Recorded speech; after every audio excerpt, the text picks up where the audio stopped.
Good morning, everyone. Good morning. Hello, good morning. Very good morning. Yeah. So, four of us are there already. So, all the best to all of us.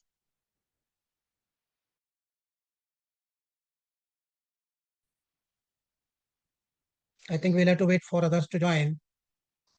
Our staff members will slowly trickle in. Already Shaligram and Asmita Marathe, they are there. Others will join very soon. I think all of us have the program ready. Asmita, you are there, no? Hello? There are two Prana Society members, so त्यात yeah. एक मी आहे. Oh, hmm, you ते are आता there. ते Ah. ह्याच्यात ते नाव बदलायचं राहिलं ते आता. आणि एक Okay, you're Shaligram. आणि एक Who is the Asmita other आहे. one? Energy, Prerna Energy. हां? तुम्ही प्रेरणा एनर्जी सोसायटी जॉईन केला दुसरं कोणीतरी प्रेरणा एनर्जी सोसायटी आहे ती ती अस्मिता आहे. अस्मिता का? हं? अस्मिता आहे ती. अस्मिता आहे ओके नाही she didn't reply so I thought तिने म्यूट केलंय ना. अनम्यूट कर अस्मिता. किंवा ती नुसती चालू करून गेलेली दिसते बहुतेक.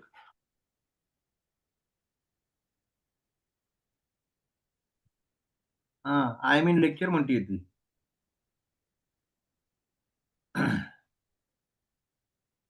हॅलो कोण आहे हे प्रेरणा ती अस्मिता आहे. तीच राईट या 2:25 ला जॉईन होणार आहे ती. तिने फक्त चालू केलं एवढं.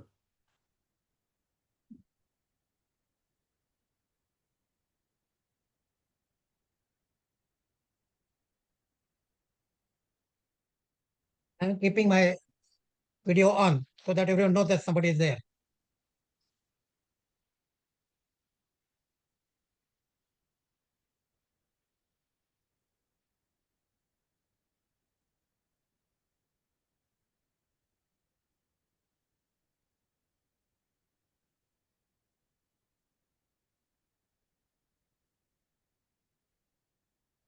I'll just use my headphone.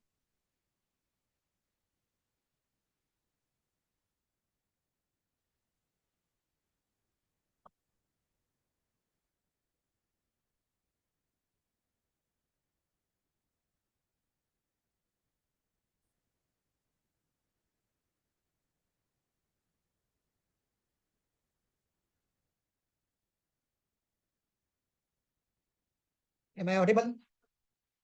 Yes, yes. Voice is okay, no? Because I had to ensure हो. that there is okay, okay. adequate मला noise. खणखणीत आहे आवाज. Okay. खणखणीत आहे आवाज. Because a lecture student participants must be able to hear me. Yeah. Hmm.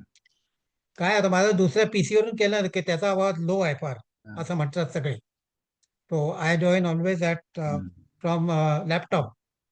Hmm. The system is better because it is new and voice is better, hmm. reception is better.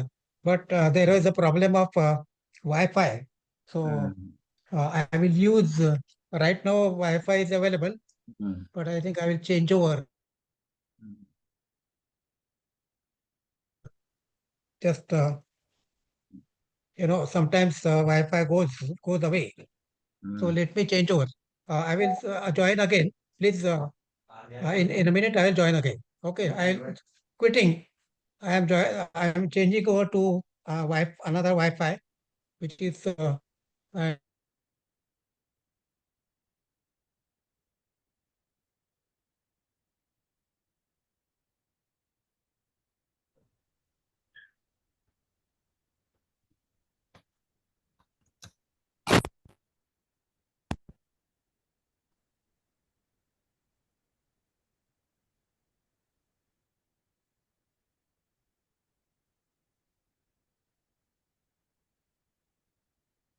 Dhaneshwari कोणी participant आहे का? Dhaneshwari is participant?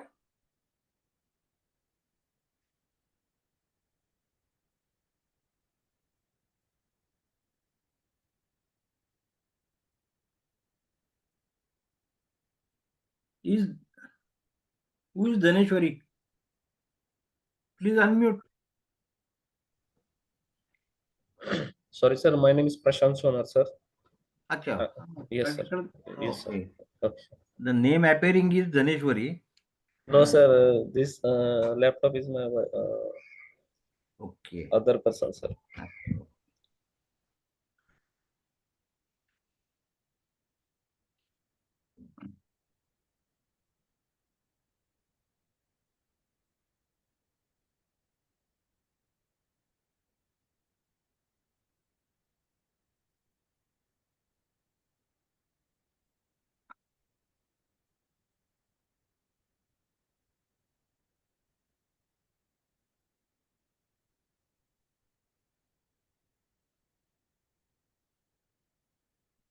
Hello Shaligram sir, Dhanashree.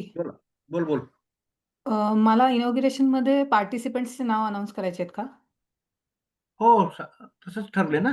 हां, मला ते list share केली आहे का? मला मेलला तर नाही दिसली म्हणजे. तो काल लेटर आम्ही शेअर केलेली आहे. हे बघा मी दाखवतो. मी प्रोग्राम दाखवतो शक्यतो. Final program. हां, मला शेअर करणार. नाही, ती म्हणते तिला लिस्ट ऑफ पार्टिसिपंट नाहीयेत तिच्याकडे. नाही, तिला नाही करायची आहे.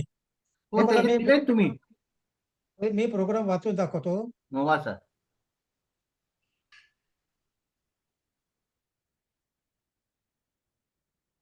डायग्राम मी प्रोग्राम वाचून दाखवतो. हो sir. Just 1 minute. Hmm.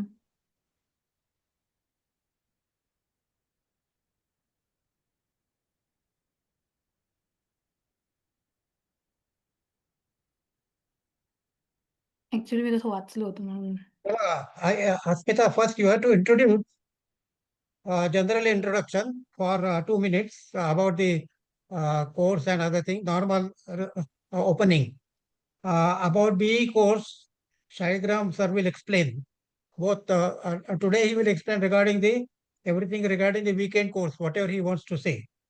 Then there will be a welcome inaugural address where I will touch upon some of the aspects of our previous courses and how we are going to, ensure that participants will get the fully benefited from this course.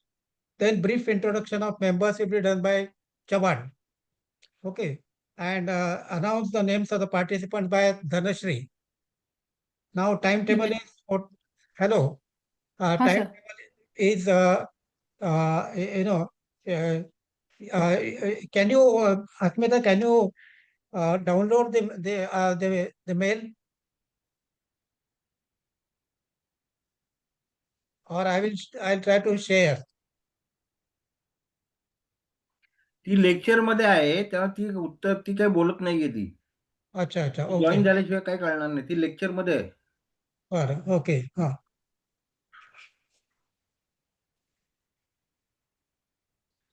But she will be introducing, no? सुरुवात तर करणार ना?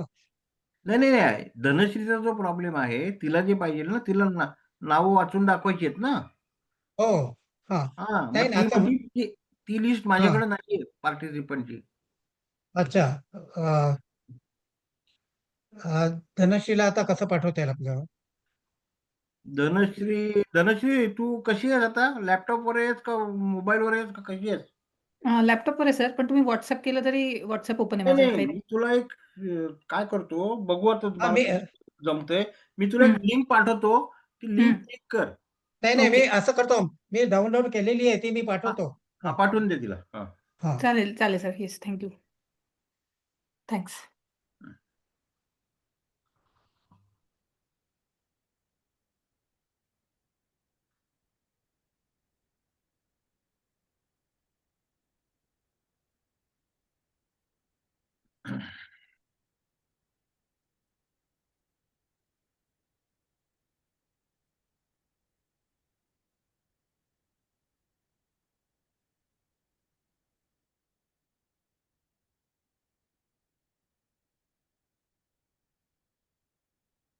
नाही आता नाही माझ्याकडे. I thought it is there. It is not there.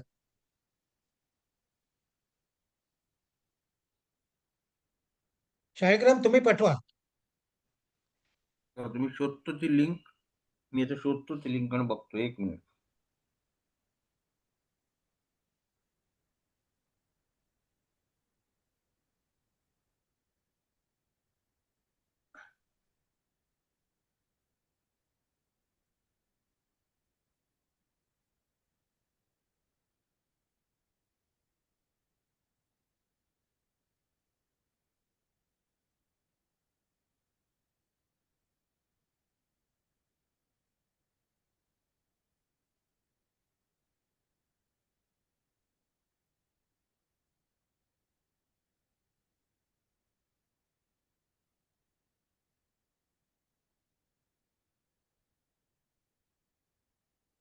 Hello. हा हा. हां सर. हा शाळीग्राम पाठवत आहेत. काय सर काय पाठवायचं? ए ते participant list. List. Participant list तू डाउनलोड केली आहेस का? नाही सर. मी नाही डाउनलोड केली. मी फक्त ईमेल पाठवली त्यांना वीकडेज आणि वीकेंड बॅचची. I have join from mobile, तर मला काही आत्ता डाउनलोड करता येणार नाही.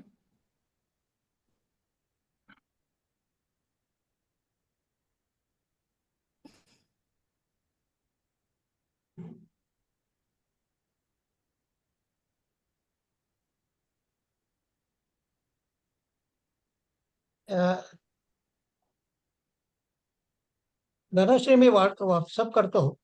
ओके सर, चालेल. काय माझी हँड रिटर्न आहे ती, पण नाही हे शंका आहे बघ. की याची. हे आपले हां सर, शाळीग्राम सर. हा, मी तुला ती लिंक हे करू का? पाठवू का? हो पाठवा, मला चालेल. व्हॉट्सअप चालेल. व्हॉट्सअपवर पाठवू का मेलवर पाठवू? कुठेही चालेल सर, दोन्ही चालतील, मला काहीच प्रॉब्लेम नाही. मेलवर पाठवतो म्हणजे तुला तिथं हे करता येईल. ओके, चालेल. ओके. हं, हं. 1 मिनिट.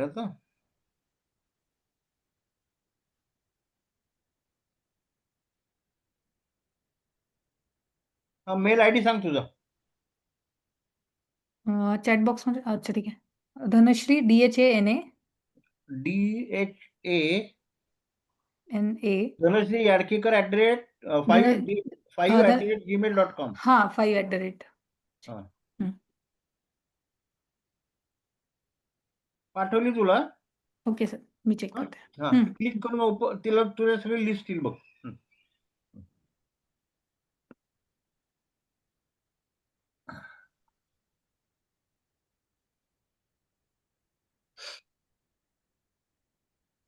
आणि हॅलो धनश्री, हां sir.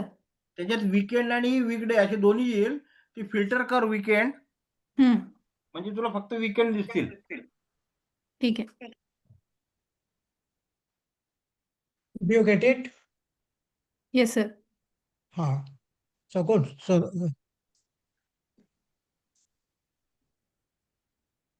So we are all set. Asmita, it is 2:30. आपले पार्टिसिपंट Yes, sir. अजून कोणी नाही आहेत, फार नाही आहेत. Latest wait for another 5 minutes. 2:35 will start. Program Okay, आहे का sir. तुझ्याकडे? आहे प्रोग्राम आहे sir, but I have just given हां. Half an hour break, so I have to हां, हां. Resume at 3. या ओके. पण तुला जे खाली नंतर एक्सप्लेन करायचं ते पाहिलंस का तू? हो, मी ते इंट्रोडक्शन मध्येच एक्सप्लेन करू का? Will that नको, be okay? ते नंतर कर ना, पण let us follow the schedule. Okay, then we will have to be quick. हा, वी विल बी क्विक. आपल्याला संपवायचंच आहे. हा. Yes, we also have the first lecture, which will be starting. 2:35 will start in any case.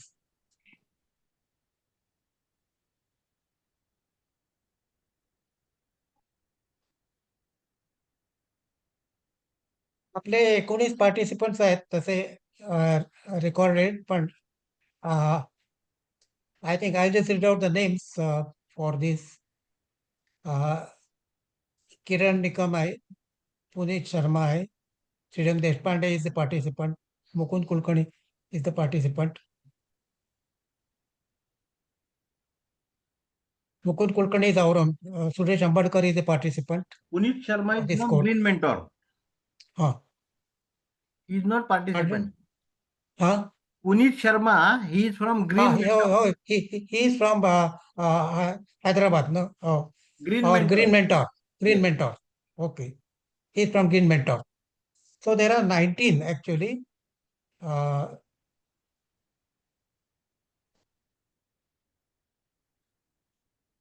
So good afternoon, those who have joined so far. Let us, Aspita, can you give, can, can Yes, you, yes, yes. yes, inform Good them we'll start in afternoon. 2 minutes. Yes, yes. So good afternoon, all the participants and the faculty members and Prerna Energy members. Good afternoon, all. Good afternoon. Good afternoon. Okay. So few more participants are expected to join. We will start in another 2 minutes. So precisely we'll start at 2:35. Correct. And thank you for Ah. your patient waiting for the others. But Okay. here onwards, for all the lectures, we will start sharp at the time which is given, unless Yeah. faculty has given prior intimation that there is some delay or there is some change in the timings. I would suggest that faculty should join 10 minutes earlier, not late. Yeah. For their lectures, I mean. Yeah. Of course, sir. But just in case there is, Yeah. if there is prior communication, then we can manage that way. Okay. Okay. I would also say that those who are speaking must should keep their videos on when they are speaking. Otherwise, we can close our videos for some time, because everybody must understand who is speaking. So I suppose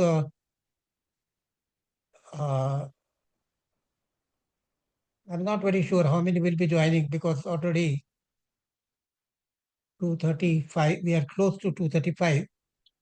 And I think the number of participants is who have joined is still very less.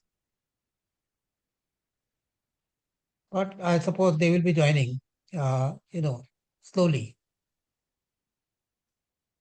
We So I can't wait will, for, yes, sir, we can start now. yeah, yes, let's start. So formally, we will start. Good afternoon, all. Myself, Dr. Smita Marathe.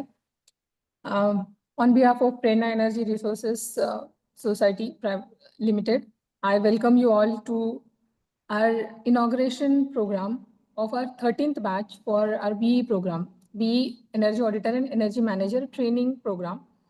So while this is 13th, the group already was active before that also in Institution of Engineers in the name of Energy Resources Group. So the faculties are very seasoned faculties. Mostly you will see all the faculties with gray hair, and most of them are more than 60 years of age. They are experienced from the industry, and few are also right now running their industry or they are associated with industry. So we have very seasoned faculty, and welcome you all once again. We will have introduction from the course director, Sri Shaligram sir. Over to you, sir. Shaligram sir. Hello. Good afternoon, everybody.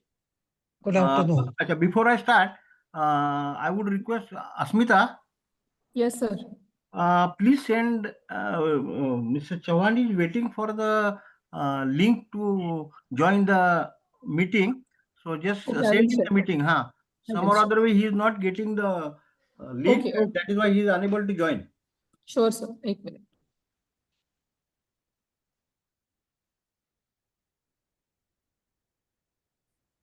Hello. Yes. Afternoon. Yes. Good Good afternoon, afternoon, everybody. Yes. Shaligram, please हा, start. बोला. काय म्हणला? तुम्ही start करा, तुमचा video on करा ना. Okay. So while you are addressing all those who are Yes. addressing should keep their videos on, so that people know who is speaking.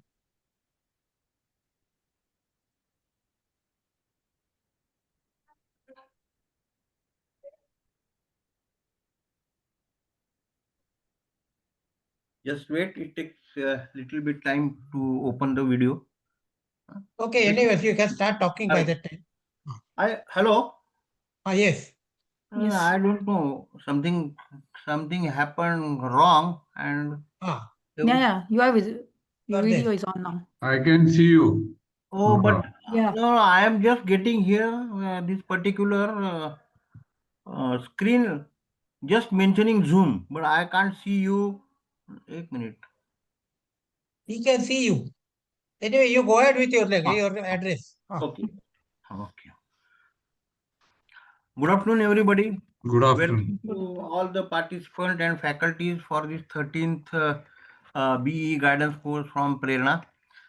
This is our 13th batch of a weekend course for guidance course for BE examination. As you are aware, we are little bit late to start this particular program. Now generally, we start from first week of July, so that we can comfortably complete our all the 4 books, and there is a lot of time participant can spend for preparation at home.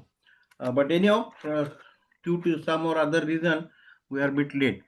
As Asmita told, we have all the faculties who are well experienced, who have passed the BE examination long back, and they will be teaching all of you. There will be absolutely no problem. You can ask your queries to all of them, and whatever questions you have in mind, you can mail also to us. You can ask directly to us. Our chairman, Mr. Gande, will in fact tell you everything in the details. So just I would like to welcome once again to you, and I would like to hand over the session to Mr. Gande for further information. Okay. Good afternoon, Good afternoon. everyone. All participants registered for this weekend course, which we are commencing today. All the Prerna Energy Society members and all the Prerna Energy Society associates. So we are glad that we are here today assembled online for this inaugural program. Normally, every year we start with the inaugural program. It is a short program. We want to finish in half an hour because we want to start with the lecture right away. So welcome to you for this program. As you all know, this weekend program will be held on Saturday.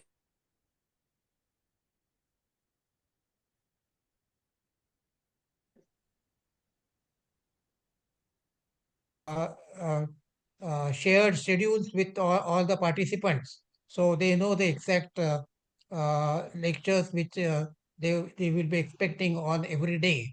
So the schedule is sent to all the participants and faculty members to follow. We will follow the hello. So we will be, following that schedule in exactly so that we can complete the course.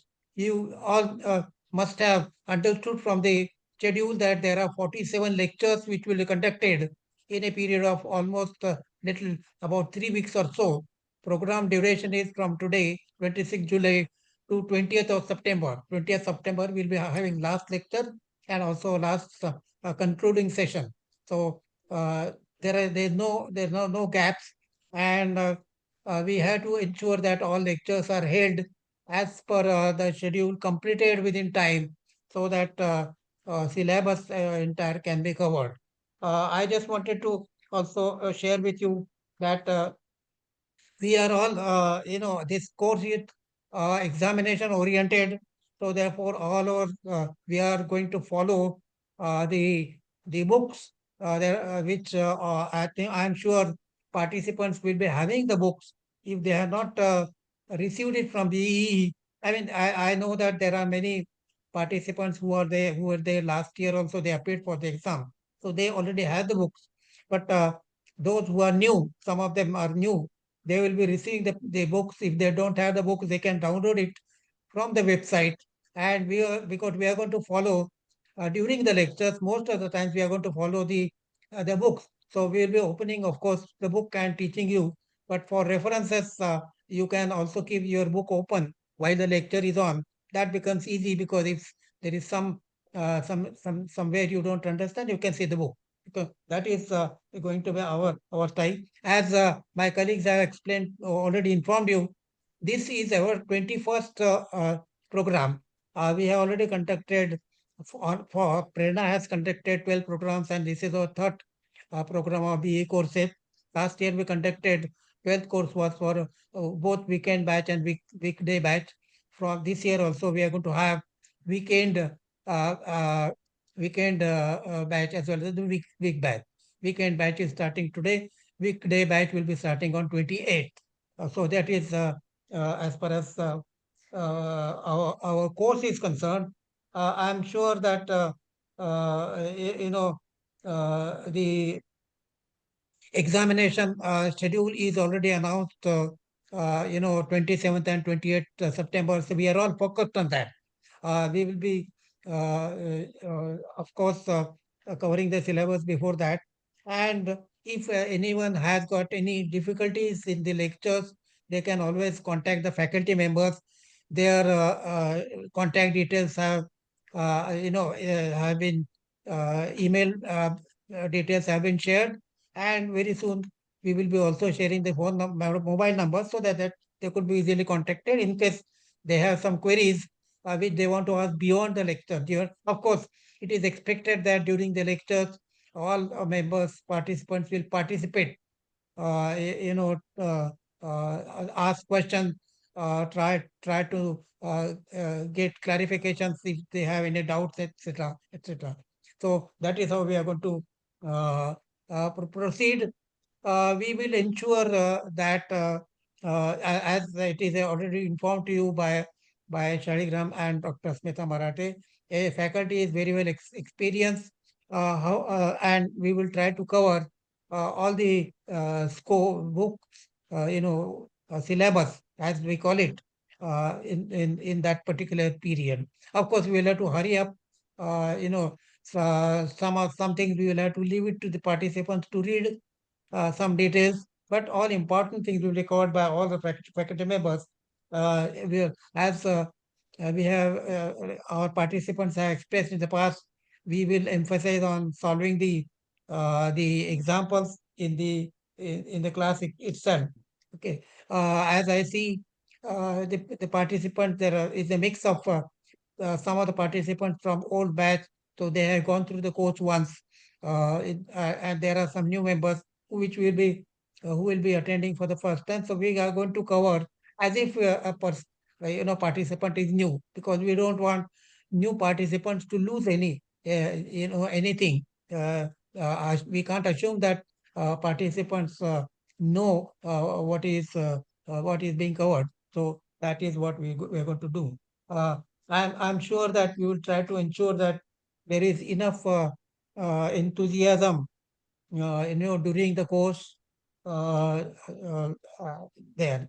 I have already circulated one note to the participants where we have mentioned some few instructions. I won't call it as instruction, but these are the guiding suggestions that how you should be attending all the programs, because we can't repeat any lectures. There are some, it's a 15-point program which are note which are sent.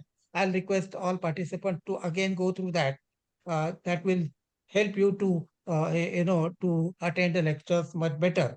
Okay. We are going to all the lectures will be recorded, and the video recording will be available. Okay, I think so. Okay. This is how we are going to conduct lectures. It will be professionally managed. You all know that Sri Shaligram is our course director. You can ask for any queries from him. Smita Marathi is our deputy course director. She is going to control the schedules also, and also some technical problems are there, you can discuss it. So I think with all these things, I would like to stop over here, and I'd like again Asmita to take over for the next part of the program. Thank you, sir. Thank Asmita, you. please. I would request Chavan sir to please take forward. Chavan sir. Yeah. Welcome to all participants who are trying to start a tedious work of sitting for exam again, studying after a gap of so many years. I am aware that all of you are busy with your company schedules, targets, and in spite of that, I appreciate your enthusiasm to earn something more knowledge, get some knowledge. But while doing that, a word of caution. Don't take this exam as a passing business. Okay, बैठ गए हैं, हो गए तो हो गए. Don't take it lightly. It's a serious business. The exam is equally giving thrust on theory as well as practical. Therefore, all the faculty which is arranged for your coaching is all our practical men. They have physically solved the problems, visited the sites, conducted the energy audits, and therefore they know the importance of knowing each parameter, the methodology of doing it theoretically as well as practically. So therefore be attentive, particularly don't miss a lecture. Make our lectures interactive as far as possible. My advice is you read the chapter beforehand before attending. You do have a complete timetable, which subject is at what time, who is going to take that. So before you attend the class, preferably if you can read the chapter once, because the advantage is once you read yourself, then there are some difficulties always. Some points you have not understood, some concepts are not clear. So it will be very worthwhile and fulfilling to ask pertinent questions, get your difficulties solved while talking to the faculty. And also nowadays, of course, there is a explosion of knowledge everywhere, and then therefore you can get the information from otherwise also. नाही आता आपला Second inauguration practical session चालू आहे advice ना. is to solve as many previous examination question papers as possible. Luckily, BE has posted everything on their website. You will find solved question papers on the site for last so many examination. You have a wealth, or I can say the anthology of questions and answers. And lucky part is the entire question paper is based on whatever there in the 4 books. Nothing beyond that. Everything is there in that book. The first section, which consists of 50 marks, that means the 1/3 part of the question paper, is MCQs. These MCQs, if you go through the last question papers, you will find they are repeated many year-on-year basis. You can easily identify such repetitions and concentrate on that. If you can secure about 30-35 marks out of 50 MCQs, well, your passing is assured. Whatever you write in theory or solve some small examples here and there, and getting 75% marks out of 150. 75 marks, not percent. Passing is 50%. So out of 150 marks, you have to secure 75. So that way, if you use the techniques correctly, passing is not a problem. But simultaneously, since you are working people, you know all the knowledge is to be applied practically in your company or in the sites where you will be visiting. Be attentive to the what the lecturer is teaching you. I will like to introduce all my faculty members to you. I will begin with Professor Gande, who is incidentally our chairman also, and he is very particular about timing, teaching meticulously over a period of last 25-30 years in the role of a teacher, and he has very eminent students elsewhere in the industry. Then we have got 3 doctorate faculty, Dr. Professor Daspute, Dr. Professor Kanse Patil, Dr. Professor Asmita Marathe, These are all doctorate and very learned people. Then all other entire team of faculty is a practical workers who has worked there. Let me introduce Dhai Gude sir, Bhalerao sir, Kanetkar sir, Batule sir, Borgaonkar sir, Wagolikar sir, Dhanashri Ratnaparkhe madam, Professor Gaurang Lele, and myself. Many of them are actually teaching and many of them are industry. They are also in the business of problem solving, applying their knowledge for sorting out the industry problems. So you are lucky to get a wonderful team to guide you to pass through your exam. Only thing is, well, as they call it, you can take the horse to the water. It's up to the horse to drink the water or not. It's like that. Unless you are very dedicated and you are confirmed that yes, in this one attempt, I will pass this exam, well, any amount of help is external. Ultimately, you have to write the paper and you have to understand the issue. So I think with this introduction, I wish you well and hope that from today you will be regularly attending. Unfortunately, because of some unforeseen reasons, if you miss the lecture directly attending, you go through the recording carefully. The same thing, you will get the effect. Only thing, you can't interact when you are listening to a recorded lecture. So with this, I think I will stop here and ask Ratnaparkhe madam to take over. Thank you, Chauhan sir. So my task is to introduce the participants who have joined for the weekend course. So I just request the participants who have joined now for the inaugural function to just turn on your video for a moment and say hi to the team. Okay. Yes. So the first participant is Nitish Vaze. If he is present, hello.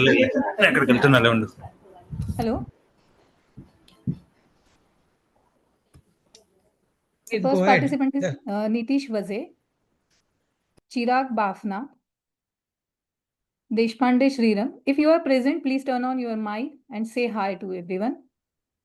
Ambedkar Suresh. Deshpande is there. Hello, madam. Deshpande is there. Yes. Yeah. Yes, sir. Say hi. Please say hi, sir. Please say Hello, hi. sir. Hi, team. Deshpande Vivek. Kanse Patil Amar Singh. Baban Lohar. Mukund Kulkarni. Dabi Virendra Singh. Satya Narayan. Suryavanshi Sangesh. Rajesh Somaraju. I think Rajesh Somaraju is there present. I think Yeah. ते 4 वाजता ग्लासचं session आपलं इथं घेणार. Prashant Sonar. Hello, everyone. Vikas Rathod. Kiran Nikam. Kiran Nikam is also present, I think, in the Zoom. Yeah. Hi everyone. Okay. Rishikesh Dikshit. And Amol Mande. These are the participants for our weekend batch. VP Kulkarni sir, over to you for the Siri, vote. I think one name you forgot was Ajit Vairakar. He is there. Okay. Ajit Vairakar. Yeah. Ajit So Vairakar. Mr. Ajit Vairakar, he is there. Say hi. Mr. Ajit Vairakar, say hi. Ajit. Yeah. Hello, sir. He is present. Yeah. You put on your video and say hi. Okay. I'm in company, so there are some restrictions. Hello. Okay. You Okay. close your video now. Yeah. Okay. Thank you. Yeah. Ah. Yes, sir. So for vote of thanks, I now hand over the session to VP Kulkarni sir. No. Sorry. Asmita. Wait. Okay. Asmita. Ah. Yes. Before vote of thanks, I want to add some more comments. Okay. So, see, the lectures will happen as per the schedule. If there is any change, it will be sent to you by email, or your faculty will inform you in the WhatsApp group. Secondly, all the lectures will be recorded by default. And the next day or by Monday, you will get the recording links for both the days lectures. So there will be total six lectures will be held on weekend of 2 hours each. So Saturday and Sunday. Okay. So that will be shared in WhatsApp.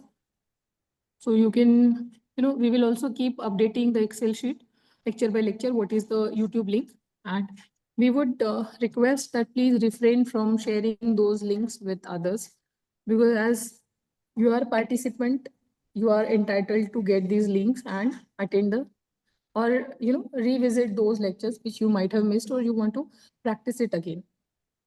We have already sent you 2 emails. Sorry, I've sent you 1 email from Prerna's email ID with last 5 years question papers and answer sheets. Also 4 books that you can download from. So you can download both the things on his website, but for reference, those have been shared with you. Any issues while logging in or joining the lecture, you can put it in WhatsApp, or you can get back to me. Or so that's it. I would now, yes, request VP sir to please give a vote of thanks. One more thing, the Zoom link which has been shared will remain live, and the same link you will have to use for weekend batch all the time. So there won't be any change lecture by lecture. It will be the same link which will be kept live. Thank you. VP sir is not here. You please conclude with vote of thanks. Asmita. So thank you very much, Gande sir. So on behalf of Prerna Energy Resources Group, I thank you all the faculties who are present here, our chairman, our treasurer, and course director, deputy director, myself, and all the faculties. Thank you very much for joining this inaugural session, and all the students and participants, I would say, not the students, but all the participants. You will have a good, learning time with us for next 2 to 3 months time. And we, congratulate you for taking this step, and all the best for your learning curve, and all the best for your exam. So thank you very much for joining today. And here we conclude the inaugural session. Our first lecture will be held by Gande sir. So thank you. First of all, I congratulate everyone that we could conclude the inaugural session at 15:00 dot. I think it's an achievement, because normally those who take the mic or they want to talk much, but we restricted ourselves to precisely what we want to convey to all the participants, about the course, about the lecture. As Aspita madam has said, we will be starting our session right now. Of course, we'll take a break of a few minutes, couple of minutes, for some adjustments of the people from the participants, because those who have come for the inaugural session might leave. Of course, those who want to continue, we can certainly continue. They can continue to be here. But all the participants of this weekend course, I request you to stay on. Please don't disconnect, because this is the same link on which our lecture will start, and this is the same link on which we are going to have next 47 lectures. So just have a patience for 2 or 3 minutes for things to settle. In the meantime, we can start communicating with each other, with the participant, before we formally start the first lecture. Thank you. Thank you all Prerna members and our associates for joining this inaugural program. I will request our course director, Sharigram sir, to be present for some time when we start the lecture. Then if he prefers to remain for the entire lecture, it most welcome. But if he has got some other pressing jobs, then we will continue. Okay. It will be my privilege to start the lectures, first lecture, just in about 2 or 3 minutes. So thank you all faculty members. Thank you, sir. Yeah. Thank you. I'll take leave. Thank you. I would suggest all faculty members to be right there at the time schedule mentioned to them. And all participants also, please bear that we are quite particular about time because it is very difficult to cover one particular chapter of a book in 2 hours time along with the question and answer session. Okay. So we will have to be really very precise and also uh, only touch upon the uh, essential parts of it. Okay, so I think I will just try to once our faculty members, the only participants are there. I'd just like to take 1 minute to know if there is uh, anyone else in this particular batch apart from the participants. So I think most of the uh, our faculty members, they're still there, I suppose. But I will just count on the participants who are present today because although the list of participants was announced by our Professor Dhanashri Ratnaparke, but some of the members have not joined today. I hope they will be joining over a period of time for the other lectures, or they might join also after a certain period of time. They might have skipped the inaugural session. They might be joining soon. But I'll just go through the list of participants who are, today joining. I am not. The first name is of course Mr. Ajit Vaidakar, who was a participant of last batch also. So he is present over there. Uh, then we have Mr. Amar Singh Kanse Patil, who is also a first time participant. I think he is fairly new to the examination. So maybe I'll expect him to be present for all the lectures. I do not know what the Dhaneshwari, who is name is Dhaneshwari.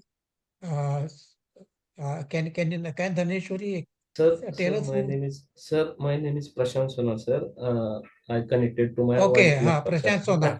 Okay, Yes, sir. because Yes, sir.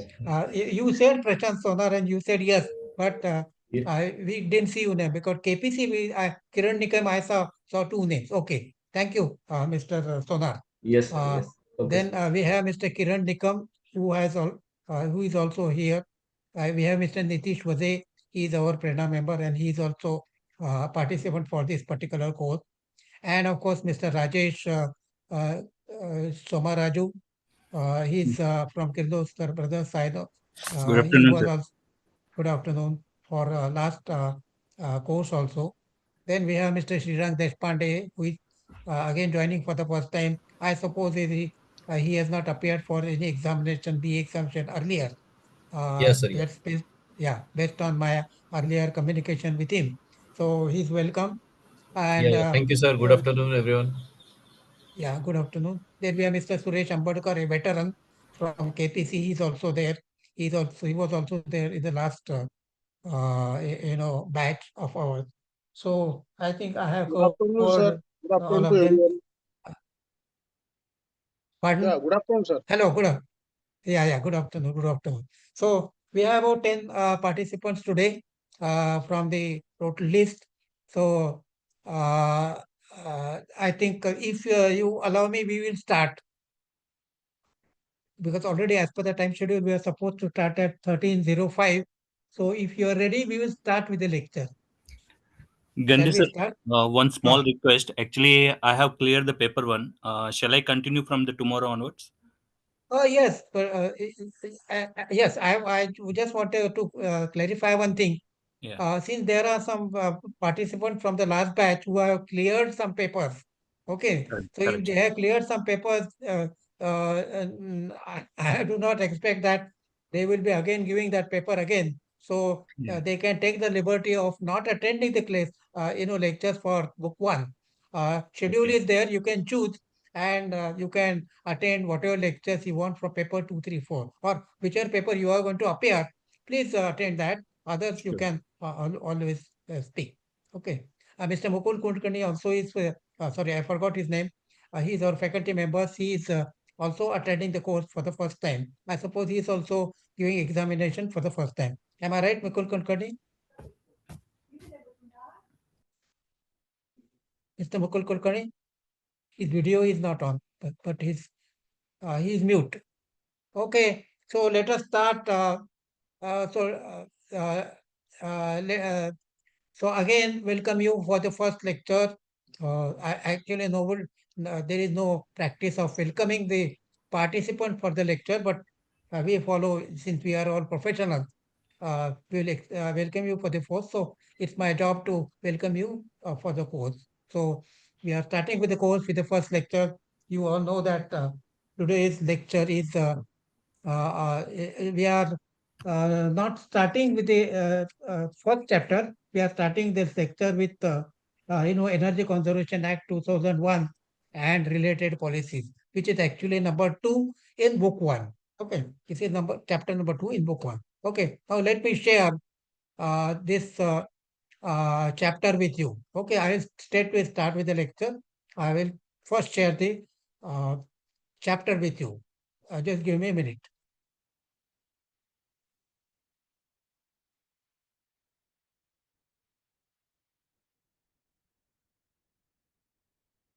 So I suppose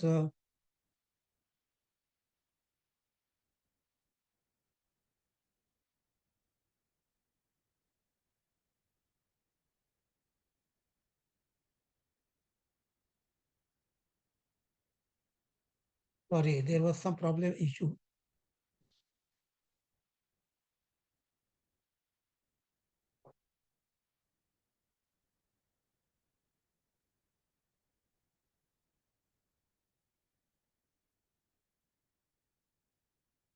Sorry, I will have to roll on. It got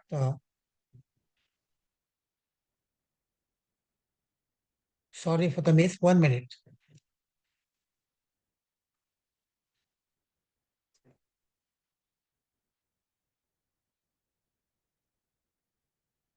So we are going to start with Energy Conservation Act 2001 and related policies, which is extremely important chapter. In fact, I would like to stress here that each chapter is important.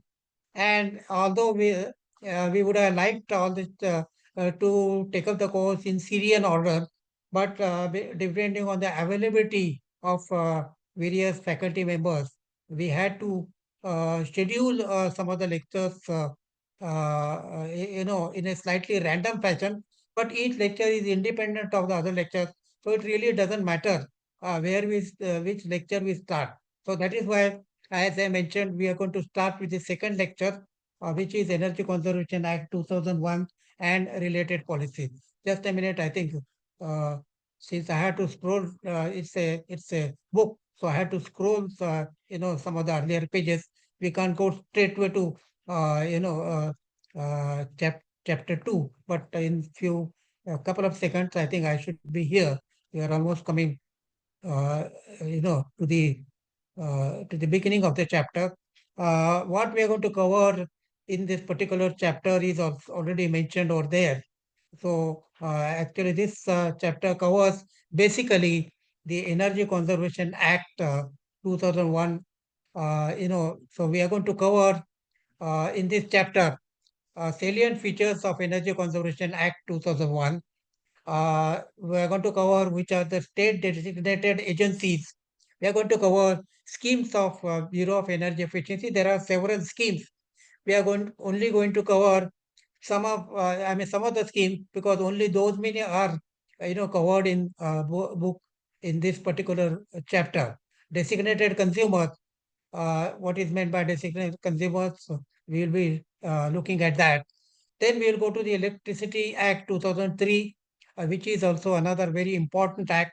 So, and then the Integrated Energy Policy, and finally the action plan for climate change. Now, these are basic headings, but I think there is a lot involved in each of the subheadings. Okay, but again, before I start with this, Energy Conservation Act 2001 and the Electricity Act 2003, these are the basic fundamental laws on the basis of which entire energy conservation activities in the country are governed by that, and also the all the electrical generation, transmission, distribution, they are all covered by to Electricity Act 2003. So they are the mother acts, and all energy engineers as well as electrical engineers also.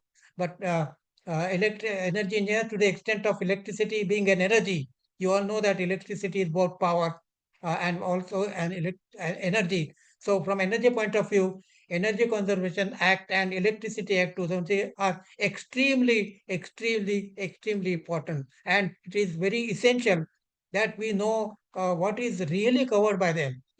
Generally, those who have worked in the industry, they are all aware about, they have heard many times about Energy Conservation Act, they have heard many times about Electricity Act, but what it covers, we must know very thoroughly from the point of view of answering the examination. Okay, what we know is we have, in fact, I know that we know many more things than what is mentioned in the book, in the chapter in the book, but we have to limit ourselves while solving the paper to this book. Okay, what I want to again stress is this book is a 2015 edition. Okay, the syllabus that is prescribed by Bureau of Energy Efficiency is the books which are written in, which are published and supplied in 2015 by Bureau of Energy Efficiency.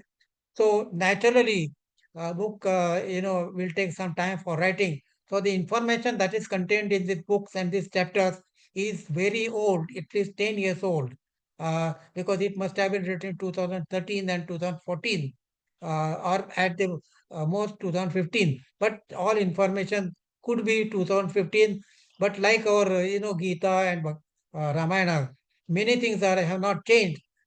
There are of course few additions which we will be talking about them. But as far as the examination is concerned, you are supposed to answer only what is written in the books, what is written in the chapters.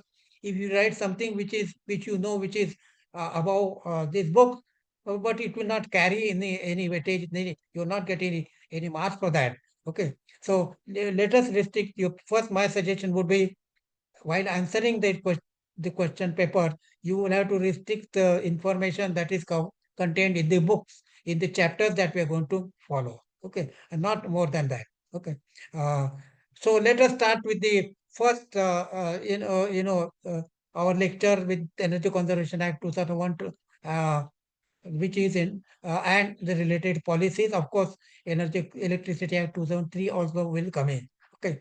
As I mentioned in the beginning, all the activities related to energy conservation, energy efficiency, energy conservation, energy generation, transmission, distribution, they are all covered by Energy Conservation Act. Every law, every activity that the government has to undertake has to have a legal binding.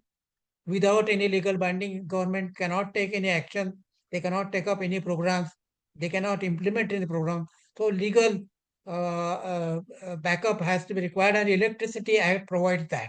Okay, anything related to that will have a basis on Energy Conservation Act and Electricity Act, and you will find that this law. And first, I will talk about Energy Conservation Act itself, 2001. It covers not many things, but as we go on implementation, we find that there are many new things which are coming up, and so the law act has to be amended. So the acts are being amended from time to time to cover, what is recent happening, what are the recent changes made by the government, what are the statutory changes. So that's why all the laws will be amended from time to time. And this particular Energy Conservation Act has been amended in 2010. That is the first amendment. Of course, this finds a place in this book because it is, our book is 2015. But there is an amendment also in 2022, which is not being covered. But let us not worry about that. Okay. So this is as regards the 2000 Act 2001. Electricity Act also has been amended, time and again to suit the needs of the country, or of the industry, of other sectors from time to time, and those amendments will be made from where they will be made public. Okay, you all know that when an act is enacted, for example, Energy Conservation Act 2001, it has to be first introduced in the parliament. Now this particular act was, they call it as a bill. So Energy Conservation Bill was first introduced in 1989. In 1990, I remember we had discussed this also. They make it available for many organizations to comment on that, to give reaction. And finally, and there was a lot of opposition also from the political quarters, because they felt that this is an imposition of many restrictions, on the consumer and the public at large. So there was a lot of opposition, but in spite of all, the first time the act was enacted was in 2001 and subsequently amended in 2010. Similarly, also is the case with the Electricity Act that we will talk a little later. So this particular act, Energy Conservation Act, governs all the energy efficiency related activities in the country. And government, of course, can only make the acts and make the laws, rules, notification. They can announce the scheme, but they cannot implement. So they have formed an agency which all of us know by now is the Bureau of Energy Efficiency, BE, and you are all going to appear for the examination which is being conducted by Bureau of Energy Efficiency for the last more than 20 to 23 years. Bureau of Energy Efficiency was formed in 2002 and started working in 1st of March 2002. So this is the nodal agency in the country. All policies, all issues, everything, all schemes are designed by Bureau of Energy Efficiency, and they are implemented throughout the country, either directly or through the help in the state, through the help of what is called as the state designated agencies, SDAs. They are called as SDAs. Okay. Now there are 26 such states and 26 such agencies. Maharashtra has agency which all of us know is the Maharashtra Energy Development Agency, which is called popularly known as MEDA.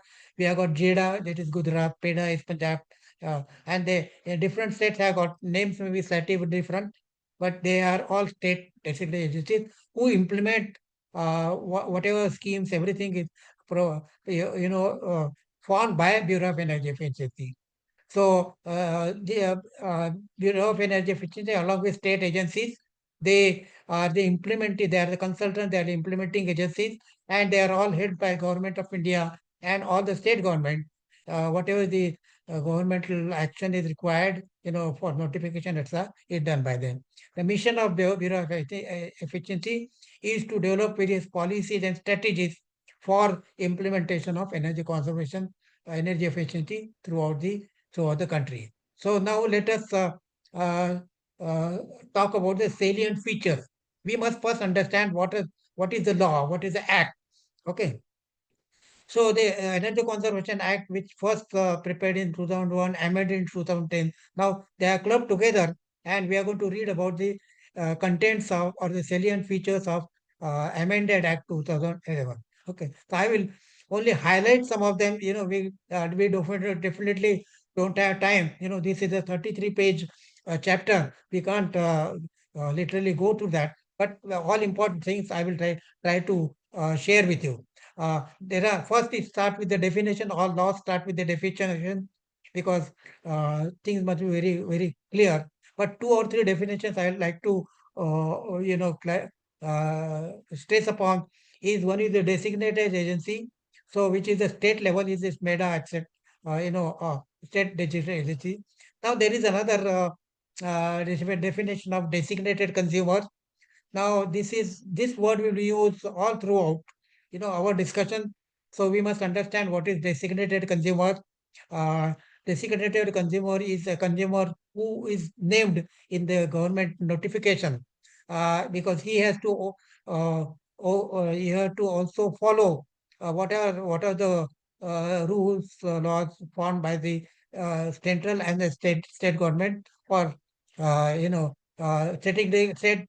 Designated consumer can be an industry. Designated consumer can be a commercial organization. So it will be named by Gazette. It will be named in the Gazette notification. So he becomes a designated consumer. There are certain criteria for naming some industry as a designated consumer. Normally, designated consumer is not a company, not a individual organization. It is a sector which is designated as designated consumer. And also, in the commercial, it is, say, hotels is one of the designated consumer. Steel industry is a designated consumer. Okay, fertilizer is a designated consumer. So there are several designated consumers which are notified in the gazette. Okay, all other, I think, energy audit, energy, these definitions are known to each, to all of us. I will not go through that. Other, we will, as we go along, I will try to explain that. Okay. Now let's come to the key functions of the key partners in this Energy Conservation Act implementation. First and most important is, of course, the Bureau of Energy Efficiency, which was formed by the statute, that means by the law of government of India. So whatever it does, whatever it says, will have a legal binding. Now it is formed to ensure energy efficiency, energy conservation in the country, and it has got powers to prepare the schemes and implement them, throughout the country with the help of state government. Of course, some of the it depends on central government to issue the notification. Notifications cannot be issued by Bureau of Energy Efficiency, but schemes and procedures, systems, etc., will be announced by Bureau of Energy Efficiency. So it needs central government support to implement certain schemes. For example, there is a scheme called standardization and labeling. So if the labels are to be given to the equipment, now government has to announce that these are the equipment which will attract the scheme, and they will be given label. So that announcement or notification part is with the government, but all other how he becomes a how a particular label is applicable to a particular equipment will be decided by Bureau of Energy Efficiency. Similarly, there are different class of energy users that is also specified by Bureau of Energy Efficiency. Now there is another very important code, which is issued by Bureau of Energy Efficiency, which is called as the Energy Conservation Building Code. Is it meant for design of buildings which are energy efficient? Okay, so this Energy Conservation Building Code, the Act 2001 itself, there is a clause that Bureau of Energy Efficiency, at that time Bureau was not there. So government will come up with a code for buildings, because you all know that buildings consume tremendous amount of energy. So they will issue a code. So that is how we have an Energy Conservation Building Code, which has been prescribed by Bureau of Energy Efficiency, formulated, and I will talk about that little later, in little more detail. Similarly, creating the awareness of energy conservation is one of the roles of Bureau of Energy Efficiency, which it has been doing from 2003, various workshops, seminars, literature, publishing, etc. They are doing it for last more than 23 years or so. Okay. So also ensuring that the consultancy and energy service companies, they are also developed in the country to take up physical implementation in various sectors, industries, corporate and other sectors. So their job was also to strengthen the consultancy as well as the implementing agencies. Promoting research and development is also another activity. Developing testing facilities for testing the equipment for ensuring that they are energy efficient, and if they are not, to declare that as inefficient. Okay. Also, the Bureau has to take up some pilot projects for demonstration projects in particular industry to show how energy can be saved in that particular sector. So they will take up some projects on pilot basis. They will implement, and government will spend for it. Okay. They will also come up with some energy efficient processes, equipment, etc. So also another important aspect is the financing. So there are financial institutions back, so they didn't understand, in 2002, how to help the promote finance for energy conservation. So Bureau of Energy Efficiency was supposed to prepare schemes, also guide financial institutions and industries, corporate, to take finance from this institution. Okay. Then for efficient use of energy and conservation, there are certain rules which have been made by this, as this was their job. Also conducting energy audits periodically in various designated consumers is also responsibility of Bureau of Energy Efficiency. Bureau of Energy Efficiency was also given the responsibility of preparing the prospectus and for a qualifying examination for energy auditors and managers. So that has been done in 2000, early 2000 and 2004. This first examination was held for energy auditors and managers. After that, this is the today's what we are now talking of is the 25th examination. So this is already a practice which all of us know. Okay. Also, to appoint designated agencies and designated consumers is the job of Bureau of Energy Efficiency. Actual declaration will be done by the government, but they will come up with a list, recommend to the government, and they will publish the list of designated consumers in the gazette. Okay. Capacity building, energy conservation is another activity, and international cooperation, because energy field tremendous activities taking place all over the world. So international cooperation becomes again very, very important. Okay.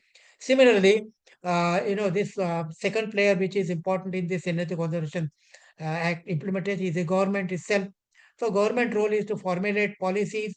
Government role is to formulate rules, laws based on the recommendation of Bureau of Energy Efficiency and notify in the gazette, so that they can then be applied. Without any notification in the gazette, Government of India also cannot implement any particular activity. So this becomes very, very important. And as I mentioned, whether it is standardized laboratory or energy efficient equipment or designated consumer, everything has to be notified to the country through gazette, and that is the job central government does. Is also uh, uh, helps you in financing. So it will come up with certain schemes which are going to be just a minute. Yeah. There is some call. I don't know to just 1 minute, please. Just a minute. Hello, Mr. Deshpande. Already lecture has started. I'm in a lecture. If you want to any other, you talk to Shaligram. Okay, so that is the central government job, and the state government job. The next important agency is the state government. So it has got the responsibility and it has got powers also. Like the central government, it can make the rules, but all the rules made by central government or acts made by central government and schemes proposed by central government, with the help of Bureau of Energy, will have to be implemented by the state without any change, excepting in one case, that is energy conservation building code, which is dependent on the state level environment. So there it is allowed to make some change. Otherwise, no schemes can be, this scheme will have to be implemented without any change by government through the help of state designated agency. So state designated agency becomes very important. It's a consultant, is advisor to the state government. The State Bureau of Energy Efficiency is a consultant advisor to the central government. Okay. So job of central government is to support all activities of central government and the rules and regulations, and prepare some rules for the state, for the state sector as it may be necessary. Okay. State governments are allowed to raise what is called as a fund, energy conservation fund. So it can have its own rules to prepare a fund if they want to finance various sectors for implementing energy efficiency. Already many such states, including Maharashtra, have got certain funds. Government of India is also collecting certain funds under certain states. There is what is called as coal cess, that is coal tax. That is nothing but that's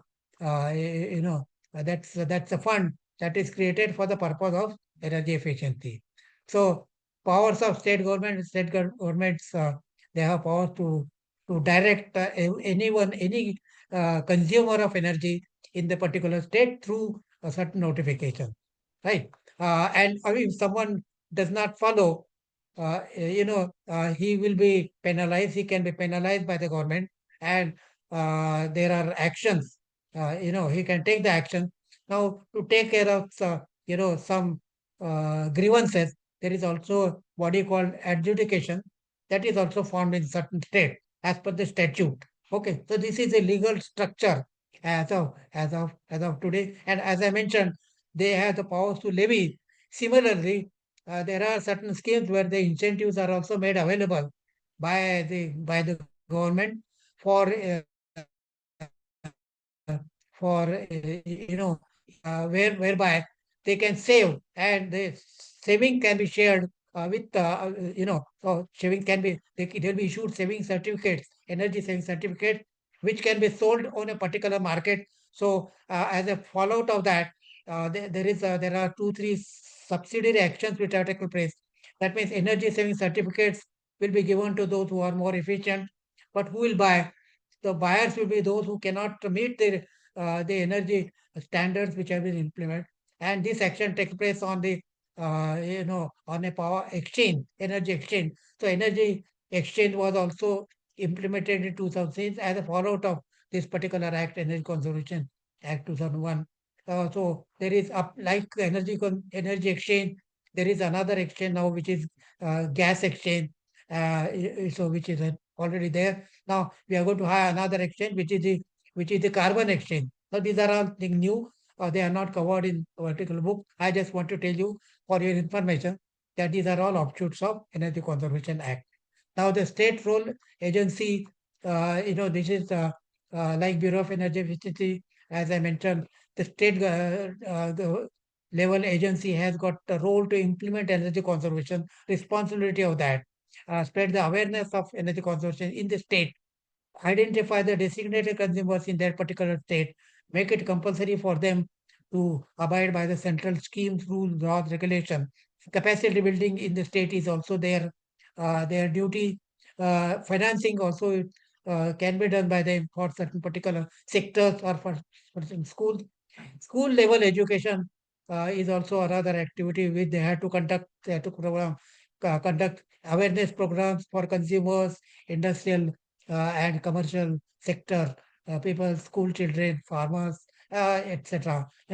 They have to conduct that all these activities. Okay, they have to also ensure that they take all measures for energy saving in the country. They have to also prepare, provide training facilities or arrange training programs, awareness programs, which were done in initial stages. We are also part of that in say 2006 to 2008, 2009, 2010. A lot of awareness program workshops, etc. were conducted by them. Now also they conduct, but for certain programs, specific programs they will conduct. Establish energy conservation fund. So these are all roles of major parties. Now let's come to uh, another aspect, which is what are the schemes which have been prepared so far by Bureau of Energy Efficiency, which are already under implementation. Okay, let me just take a pause here and ask you if you have any questions or any queries, because I will, in a hurry to cover the chapter, I might go a bit fast. But if you find that my pace is very fast, you can interject and tell me to be slow, or you can say if you want something to be repeated, please do that. Okay. So any questions so far? No, sir, you can proceed. So, can you just Okay. make the full screen of this presentation?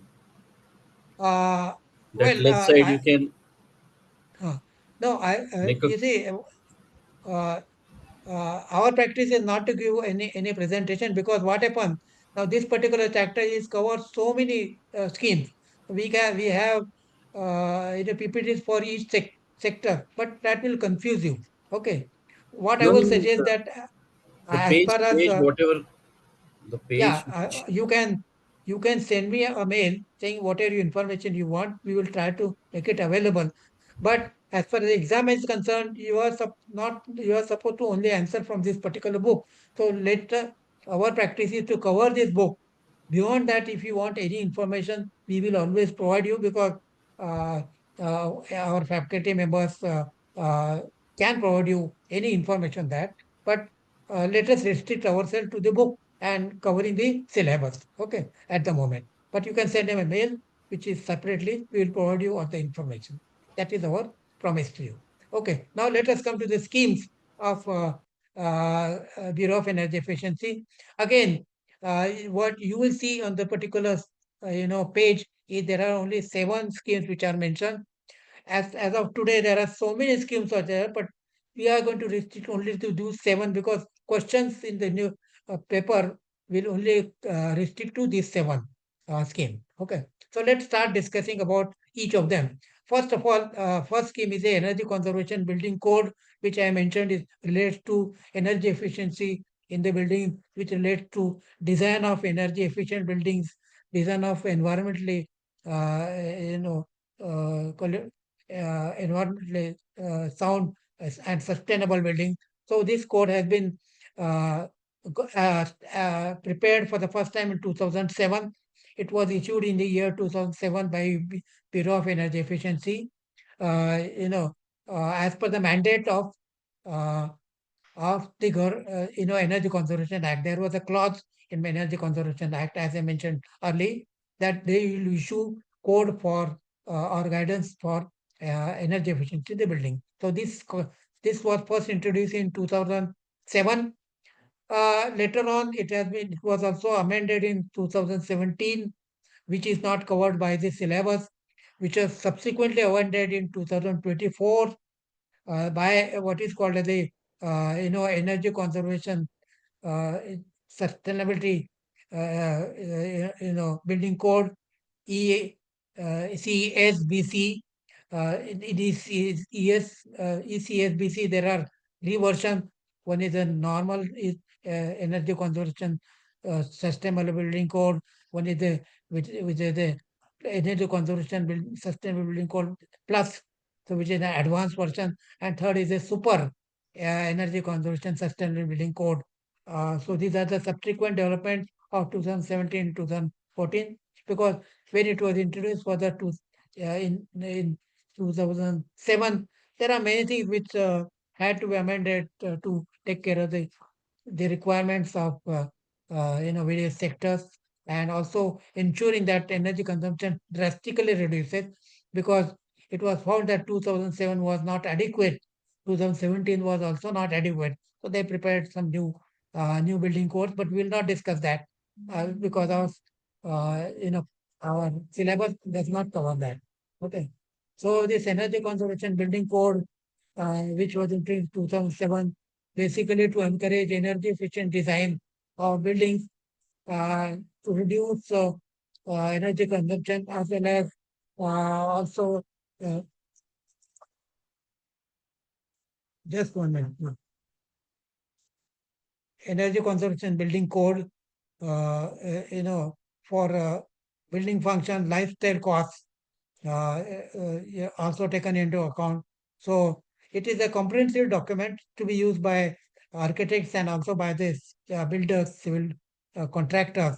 It was issued and it specifies the norm for energy requirement. The norms are specified in terms of the EPI, Energy Performance Index, which is energy consumption per square meter, okay, of area, which is again of the building. So this parameter was specified to ensure that energy consumption in the building remains below a particular level, which is specified in the Energy Consumption Building Act, Building Code. Okay, now this is a very comprehensive document. which is available from Government of India, which is available anywhere where the law books are sold. And also on the BE website, you will find the ECBC as well as the subsequent ECBC. Revised portions are there, meant for buildings alone. Okay. The second important scheme is standards and labeling. I think all of us are aware about standards and labeling. I'm very sure, because we are all using labeled equipment. For the first time, this scheme was introduced in year 2006. It is named as Standards and Labeling. That is the SLL. It is one of the most popular schemes of Bureau of Energy Efficiency. And first it was announced as a voluntary scheme. Initially it was applicable to only 4 items, household appliances, but subsequently over the years, because of the popularity and because of the need, it has spread.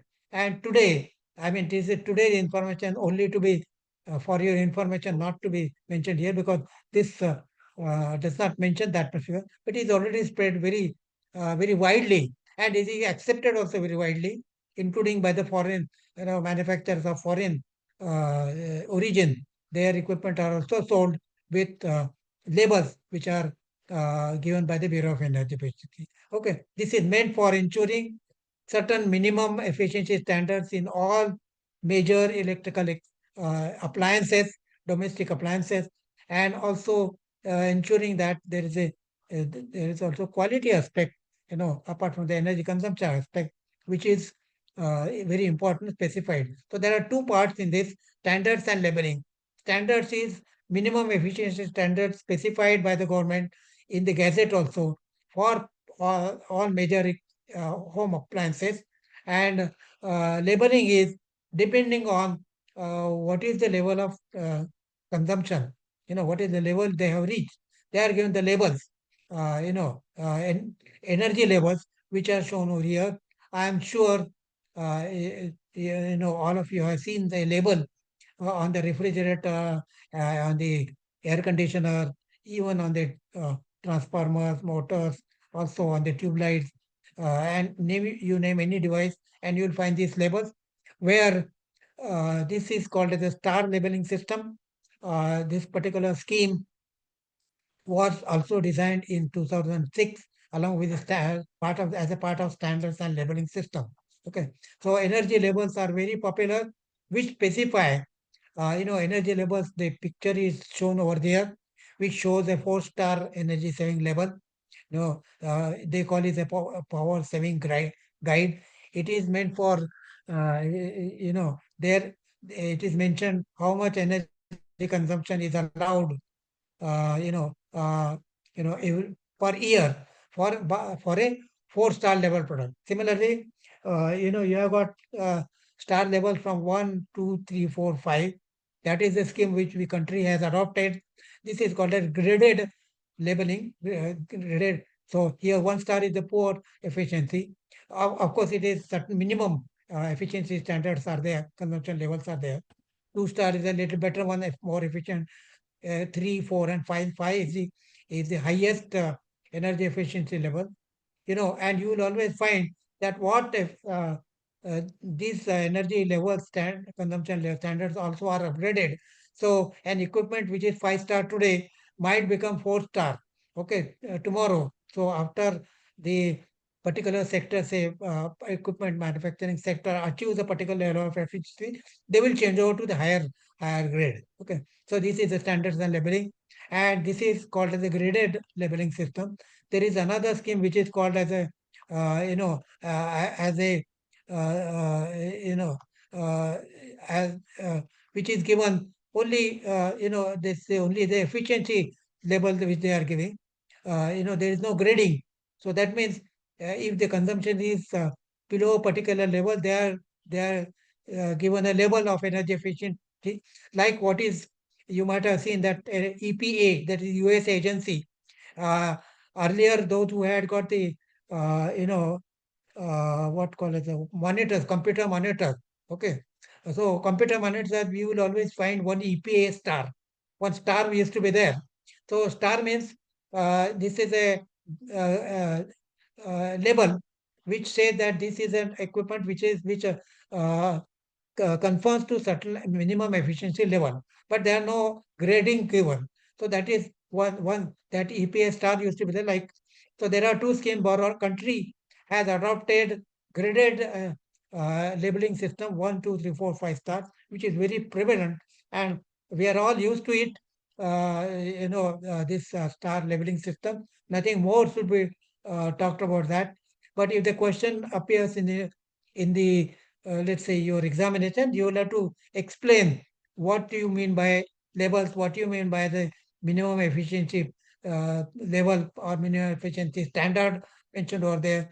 What is star labeling? What is star labeling 1, 2, 3, 4, 5, etc. You'll have to describe all these things. Now, what is these labels are given for a particular period which is specified by the government. Normally, it is 5 years. So, as per the Act, there are certain clauses in the Energy Conservation Act which says that label period has to be specified government through a particular gazette.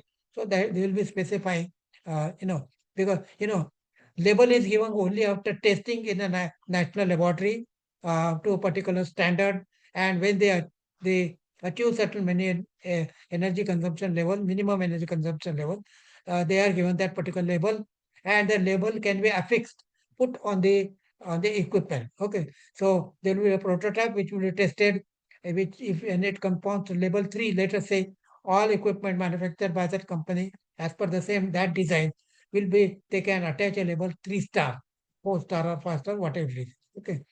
Where as per the book, you'll find that by end of in the 11th plan, there were 18 equipment, home appliances, which were covered under the standards and labeling scheme, out of which 4 were mandatory.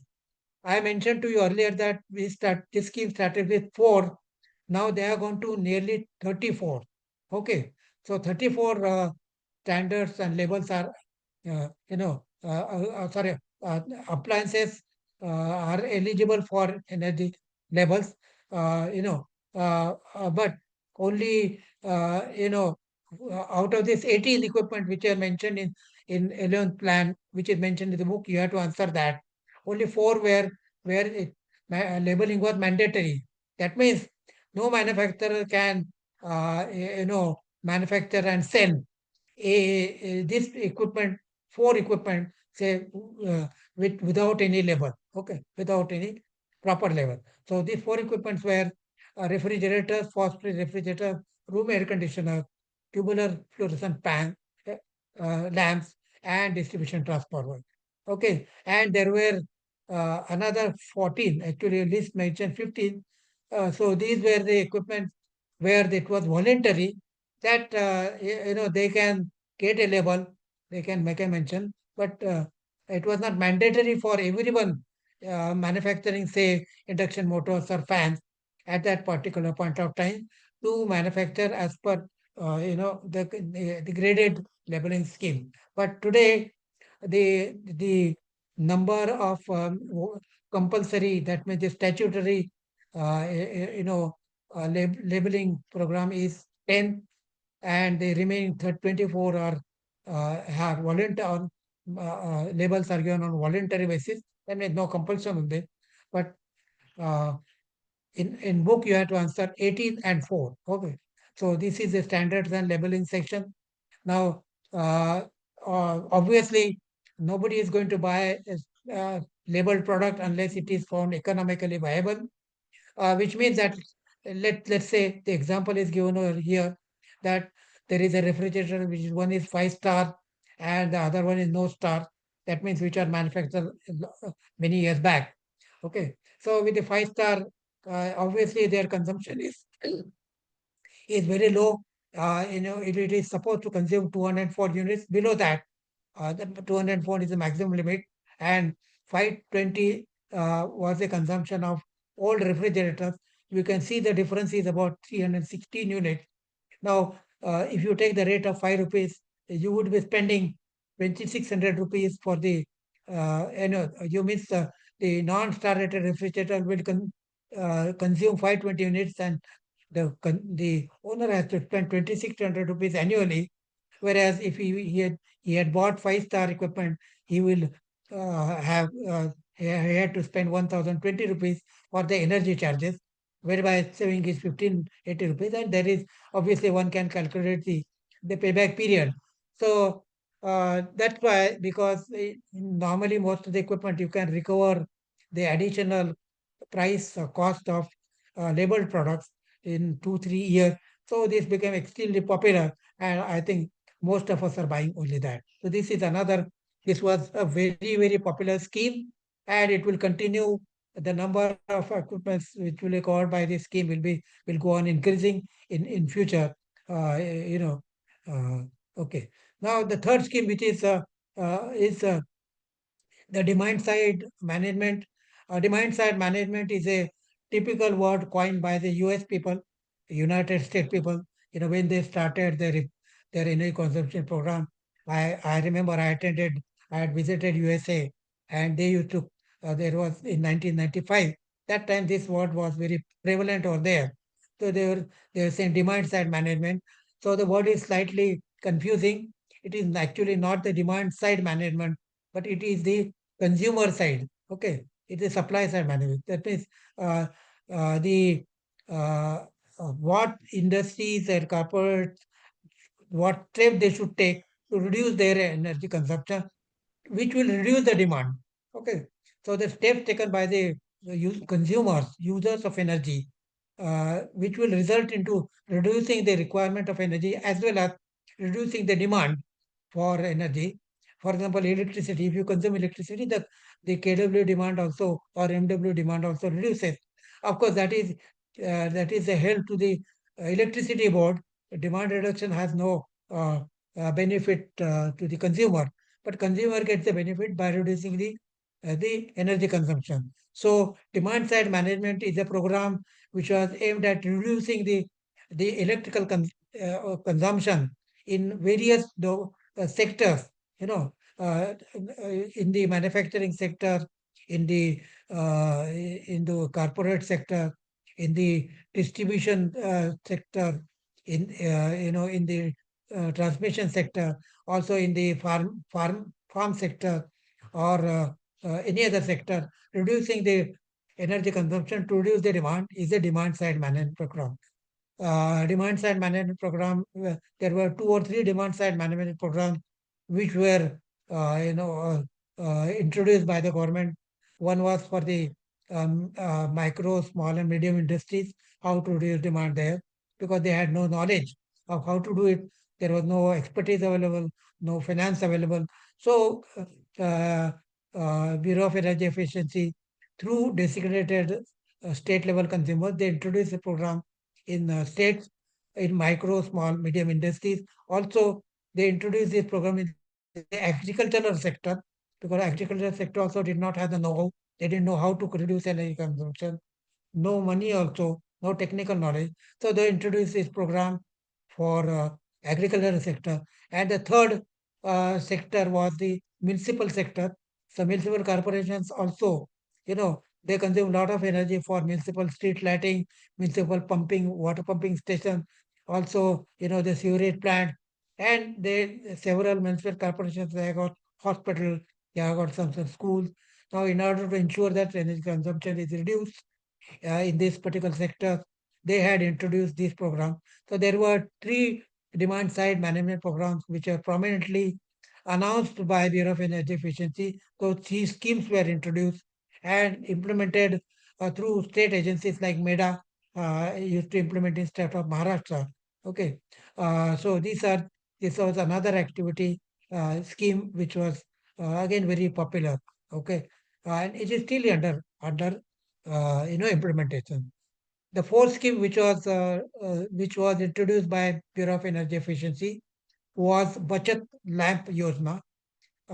As the name suggests, it is saving energy through lamps. You all know that there are several crores of lamps used in the country. most of them initially were, as you can see the picture over there, where the GLS lamps, what is the general lighting service, which is called GLS lamps, or we popularly we call it the bulbs. Now they wanted to replace it by compact fluorescent lamps. Now you'll ask me why compact fluorescent lamp, why not LED? Because when the book was written, okay, LEDs were just getting introduced. Okay, the book was 2015. LEDs came into prominence much later. So you will find that CFL, compact fluorescent lamp, popularly known as CFL at that point of time. Now it is also become almost obsolete. Bulbs is also become almost obsolete, although in rural areas bulbs are still used. So this was one of the schemes. They had taken help of what is called as the clean development mechanism. Now, clean development mechanism was something which was introduced at the international level. You know, by that was actually meant to reduce the emissions. So this scheme was introduced to reduce the emission levels by the countries. So there used to be, this mechanism said that developed countries, that means rich countries, who find it very difficult, they find it very costly to implement certain measures to reduce their energy consumption. So the scheme was that you can implement the scheme, reduce the energy consumption in the developing countries like India, China, Indonesia, Thailand, and claim uh, certain credits for reducing their emission, which is called the ESR, emission credits. That they will be able to get some money by selling those in certain market, to the developed countries, because developed countries had to reduce their emission reduction by certain margin. So this scheme was developed. Basically, clean development mechanisms were very popular in 2008 to 2012, 2014. A lot of benefits were there. India benefited also quite a lot. The scheme was that developing countries will invest in this scheme in developed countries like India, China, and where it is much cheaper to implement energy conservation, and benefit will pass on through this particular scheme. There is a financial benefit which a development country gets through implementation of this scheme. So this Bachat Lamp Yojana was also supposed to be funded partly by clean development mechanism, and government of India also will provide for that. In which, so they said that nearly 20,000 megawatt load of uh, lighting bulbs will be reduced by introducing CFL. That was the scheme at that particular point of time, and initially for 2 or 3 years they implemented this scheme in 3 cities. One was Hyderabad, one was Bangalore, and third was Pune. So they implemented this scheme. So replace it, you will get this CFL at a very low cost, which is mentioned 15 rupees or there. So replace the bulb by 15 rupees cost. Actually, the cost of that CFL used to be much more, maybe 100, 200 rupees or so. But it was subsidized.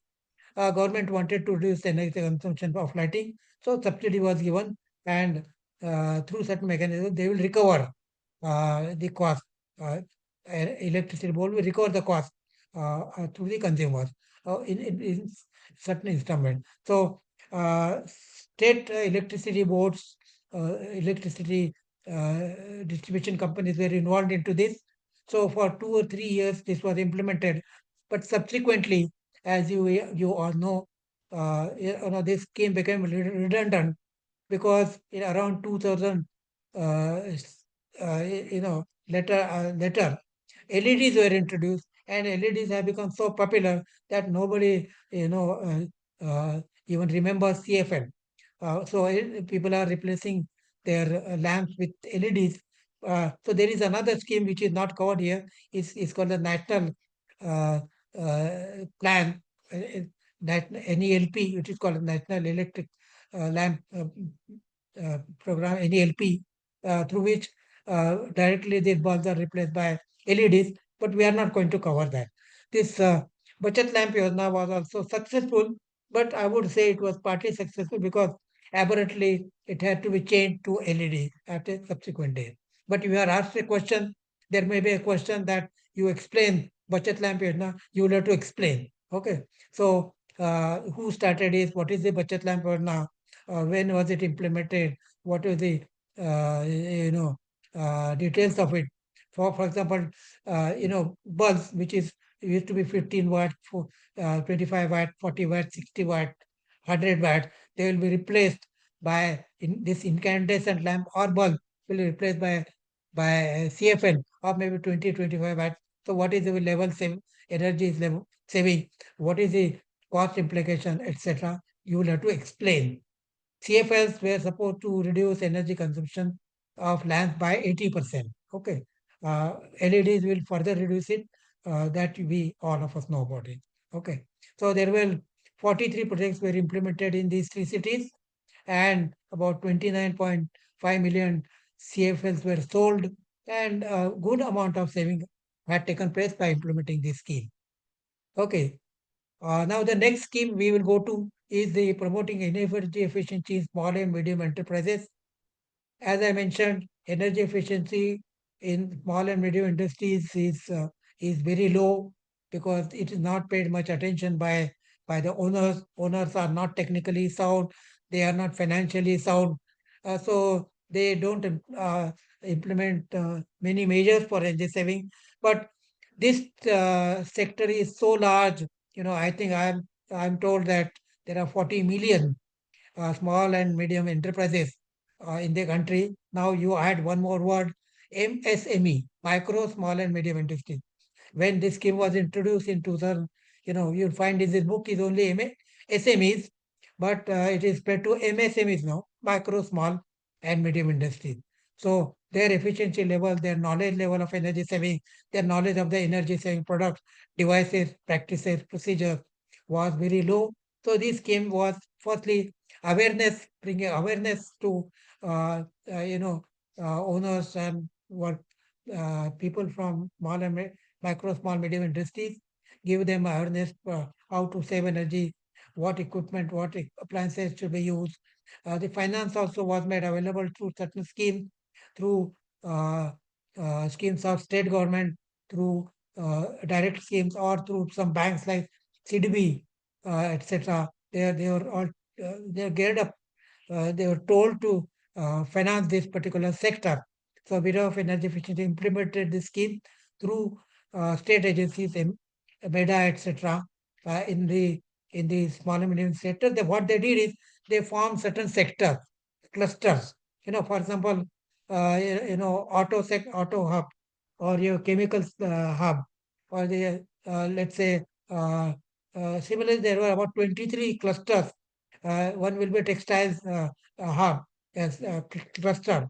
So in a particular sector, small industry in that, say, textile or uh, uh, chemicals or whatever it is, they will be given all the training. There will be some pilot projects also will be implemented at the expense of government or by some world known agencies. They are there who will support this program.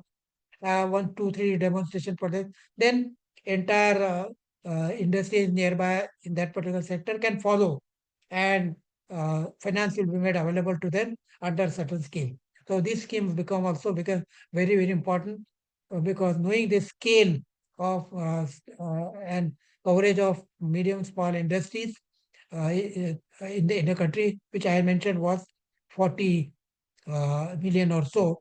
There was some very specialistic cluster. For example, Ahmedabad was a chemicals cluster, Surat was textile cluster, Warangal was rice cluster. I think Pune was an auto cluster. It is still there, the auto cluster. Okay, so this was another important scheme. Okay, now the scheme is actually it is not a scheme, but next activity important is a designated consumer. Now, I'm sure many of you know who are working in the industries know about this designated consumer.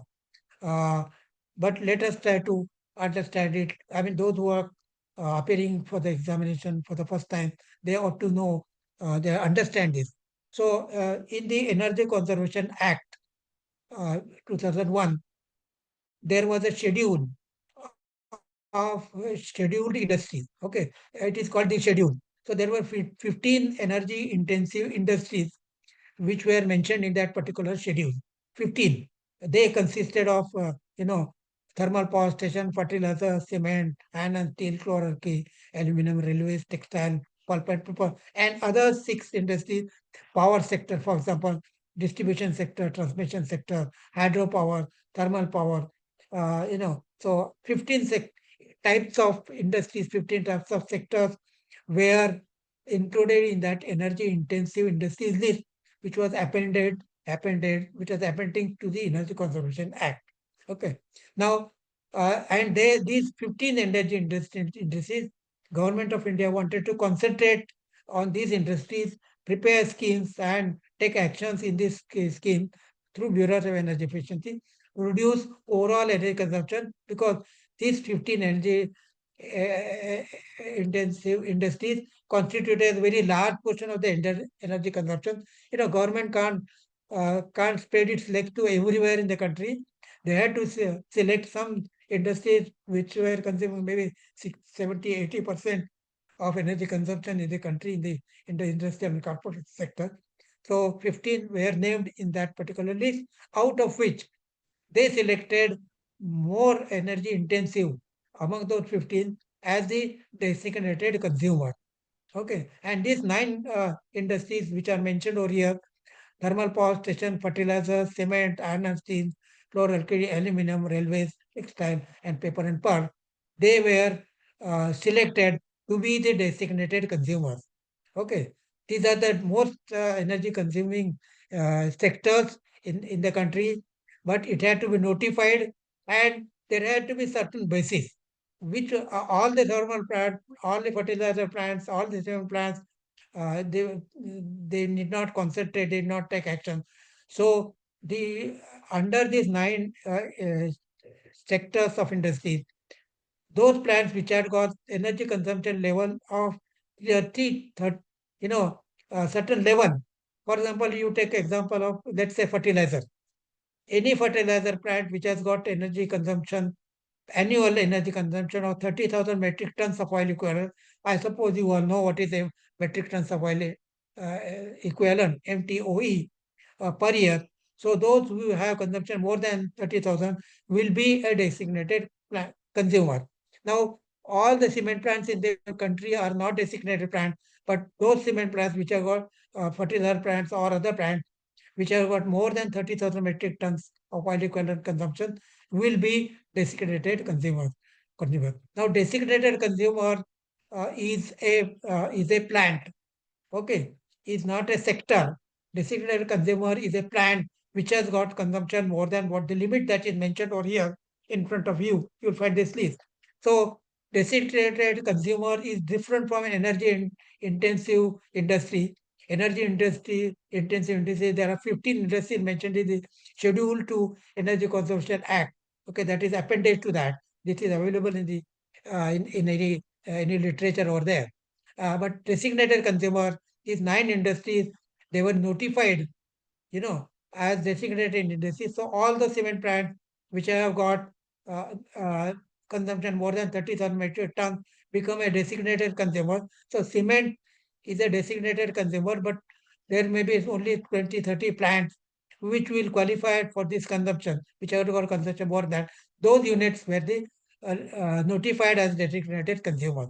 Their names have been notified sector-wise in the Gazette long back. Now this list designated consumer was, they also started this in 2007, year 2007. They notified it, and also it appeared in the Gazette along with this minimum, this consumption level. Okay, so this minimum consumption level is 30,000. Consumption is 30,000 and above. They will be a designated consumer. Okay, so these are all 9 industries. The standard limits of consumption are different. For thermal power plants, it is 30,000 metric ton oil equivalent. For fertilizer, it is 30,000 metric tons for equivalent. Cement is 30,000. Iron and steel 30,000. But chlor-alkali is only 12,000. And aluminum it is 7,500. Railways it's a different ball game altogether because there's no consumption level or so as such like other industries. Textile 3,000 only because they found that textile is an industry which is in all shabby condition. So all textile industries must be made more energy efficient. So any industry which is more than 33,000 metric tons will have to will be a designated consumer. And paper and pulp 30,000. Now designated consumers having plants, uh, plants in the designated consumer sector having consumption level which is specified here, they have to abide by certain mandatory, energy consumption reduction. So they have to reduce energy consumption from their existing level to a level which is specified in the gazette itself. So they have to reduce their consumption, and we don't say specific, absolute energy consumption, but the parameters used was specific energy consumption. So they were given specific energy consumption target to reduce from level X to level Y. Okay, so they are supposed to reduce their energy consumption, specific energy consumption below that particular level to qualify for, for getting certain benefits. Now, what are the benefits? Anyone who saves more than or reduces energy consumption more than this limit will be given certain incentive. Okay, they will be issued some energy saving certificates which can be sold in the market at the Indian Energy Exchange, or there are three energy markets that they can sell. Those industries among these district individuals who could not reduce their consumption to the levels which are specified, they will have to buy it or they will have to pay a penalty. So instead of paying a penalty, they can buy the certificate and then declare, yes, we have met the requirement. So there is a commercial angle into it. So those who will save more will get some money, not only save energy and get benefited because the lower consumption, their expense becomes lower, but also will give incentive through getting energy saving certificates from government and which can be sold in the market. So they will get realize their money by selling them in the market. So this is a particular scheme of designated consumers. Now, in this designated consumers list, you'll find there are 9 sectors, but later on, this railways were dropped, because they could not come up with a proper scheme. But later on, as you know, as the things proceed, this become again very important for reducing energy consumption. Actually, these sectors only consume something like 54-55% of the total energy consumption in the industrial sector. To start with, later on, they have added more industries. There are about 13 types of industries today as designated consumers. This is not mentioned in this book. Okay, so the designated consumers have got certain obligations. They have to appoint an energy manager. They have to have their units energy audited by what is called as the accredited energy. I'll tell you what is accredited energy auditor.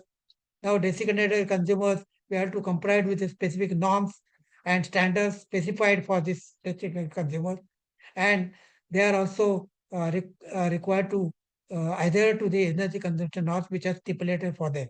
Okay, they are also required to submit a report annually. Also get an this particular scheme was implemented for 3 years. At the end of 3 years, they will be again assessed. They will be first audited. They will come up with their present energy consumption level.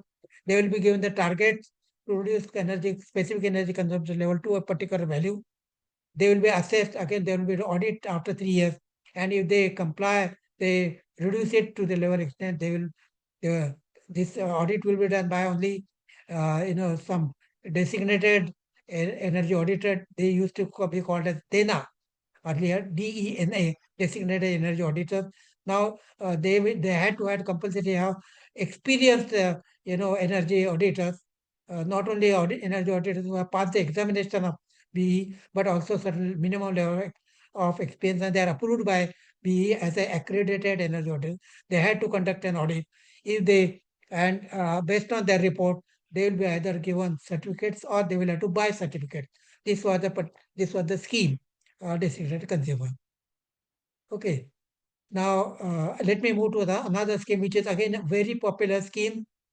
which is called the Perform, Achieve and Trade. For a very long time, this was extremely popular. It was introduced in year 2010. Initially, people thought that it's a burden on them. Nobody was willing. But over a period of time, this PAT scheme provided incentive. This is perform. That means you take action for energy saving, you achieve energy saving, and trade energy saving certificates which you can receive by reducing energy consumption below the specified level. So this scheme, perform, achieve, and trade. This is very popular. Know that PAT scheme become very popular. This was again implemented in these 8 sectors. Later on, expanded to 13 sectors, and also the minimum efficiency standards, the level, were also changed later on subsequently when they found that industry has received, taken some action, so they had to change it. So this is a periodic thing. Now the PAT scheme is implemented, in these 8 sectors for the first in the first cycle. So the first cycle means the first year it was implemented in year 2012. What happened is the scheme was introduced in 2010. So they had a lot of workshops, seminars, education awareness programs and all. People took time to understand how it is to be implemented, what to be done, etc. And then the designated consumers with the specific targets were notified by 30th April 19, sorry, not 19, 2012. So actually, 2000, from 1st of April 2012, this scheme was implemented. So these targets which were given to them, they had to achieve this in period of 3 years. So 1st of April 2012 to 31st March of 2015 became the first cycle, which is now called as the first cycle. Initially, it was not called as a cycle. So that became the PAT cycle 1.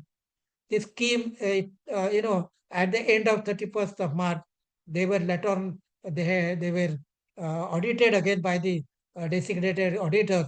And the process took long time because initially, for the first time, they were introduced, so it took very long time. So there was a gap of 1 year. So the second scheme, they started implementing in 2016. So from 2016, 17, 18, there are 7 PAT cycles which have taken place, which have been implemented. They are under implementation. 3 or 4 PAT cycles are already over. Their results are also out. Okay. And energy saving certificates have been issued to some of them. They have been traded also. So benefits have been given to those who have successfully completed the scheme. Now, this scheme, when it was introduced for the first time, there were 478 designated consumers from these 8 sectors. The list of designated consumers, that means the plants, in these particular sectors is mentioned here. For example, Anumum, there were only 10 plants in the country which were covered under this scheme. Cement only 85, fluoralkali 22, iron and steel 67, fertilizer 29, pump and paper 31, textile 90, thermal power plant 144. Thermal power plants is the largest consumer of energy, coal especially, and now gas and other things. 478, out of it 478, all of them did not implement, some few implemented, and that cycle was over on 31st of March 2015. Results are out. They are published. They have taken the further steps. Okay. Now this is under, this scheme is under revision. I'll tell you a little more later on. Now, as I mentioned, the first audit, that means which is, basically the mandatory audit, okay, and the initial audit. So the first audit had to be done by certain accredited or firms which were registered, verified, and they're empaneled. I would call it the empaneled energy auditing firms. They had given the responsibility job of verification and checking of energy consumption physically achieved under this scheme by various designated consumers. This after the 3 years period of implementation by the designated consumers, after 3 months or so, certain gap, they prepared the report. They submitted to the Bureau of Energy Efficiency of the level up to which they could come down. Now these reports became one source of information to Bureau of Energy Efficiency. Also, mandatory audits were done by this by this auditing firm, DENAS, with the help of accredited energy auditors. Now, accredited energy auditor is an energy auditor who has passed the examination of energy auditor, some BEE, but having an experience at minimum 5 years plus, preparing certain completing minimum projects. So he is only eligible for conducting this particular audit. Not Tom, Dick, and Harry, not any other consultant was not allowed to do that. So they were. This list was also published for the first time, before 2015, and they only conducted the audit. So this is the accredited energy audit for firm, which came into picture for the verification. Okay, so there were certain requirements of energy audit firms which they had to comply. Okay, next scheme was a certification of energy auditors and managers, which I think we need not talk much about that. We know that Bureau of Energy Efficiency holds an examination for for energy auditors and managers, qualifies them if they pass the paper. Energy auditors examination 4 papers, managers examination 3 papers. I think you all know about it. We'll skip this particular part because it is all known to all of us. Okay. So this was the Energy Conservation Act and various schemes which were implemented as a part of Energy Conservation Act. All right. Any questions on that? I think most of the things are known to all of us. You're all experienced people. But from the examination point of view, we had to cover what is contained in the book, what you are supposed to answer. Is it okay? Shall I proceed further? Someone has to respond. Yeah, okay, sir. Okay. Yes, sir. Because I want some feedback, to ensure that all of you are listening. I am on the track and you are also on the track. Right. So now let's come to another act, which is Electricity Act 2003. Okay. Just give me half a second. I will just have a sip of water. Just half a second.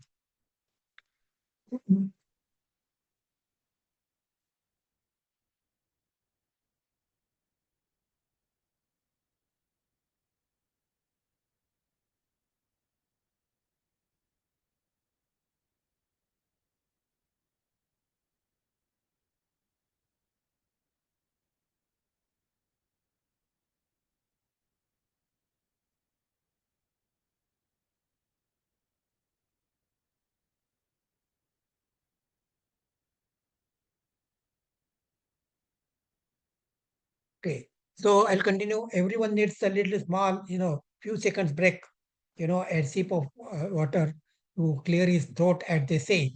Even our Prime Minister also takes a water sip, when he gives a long lecture. We all know that. Okay.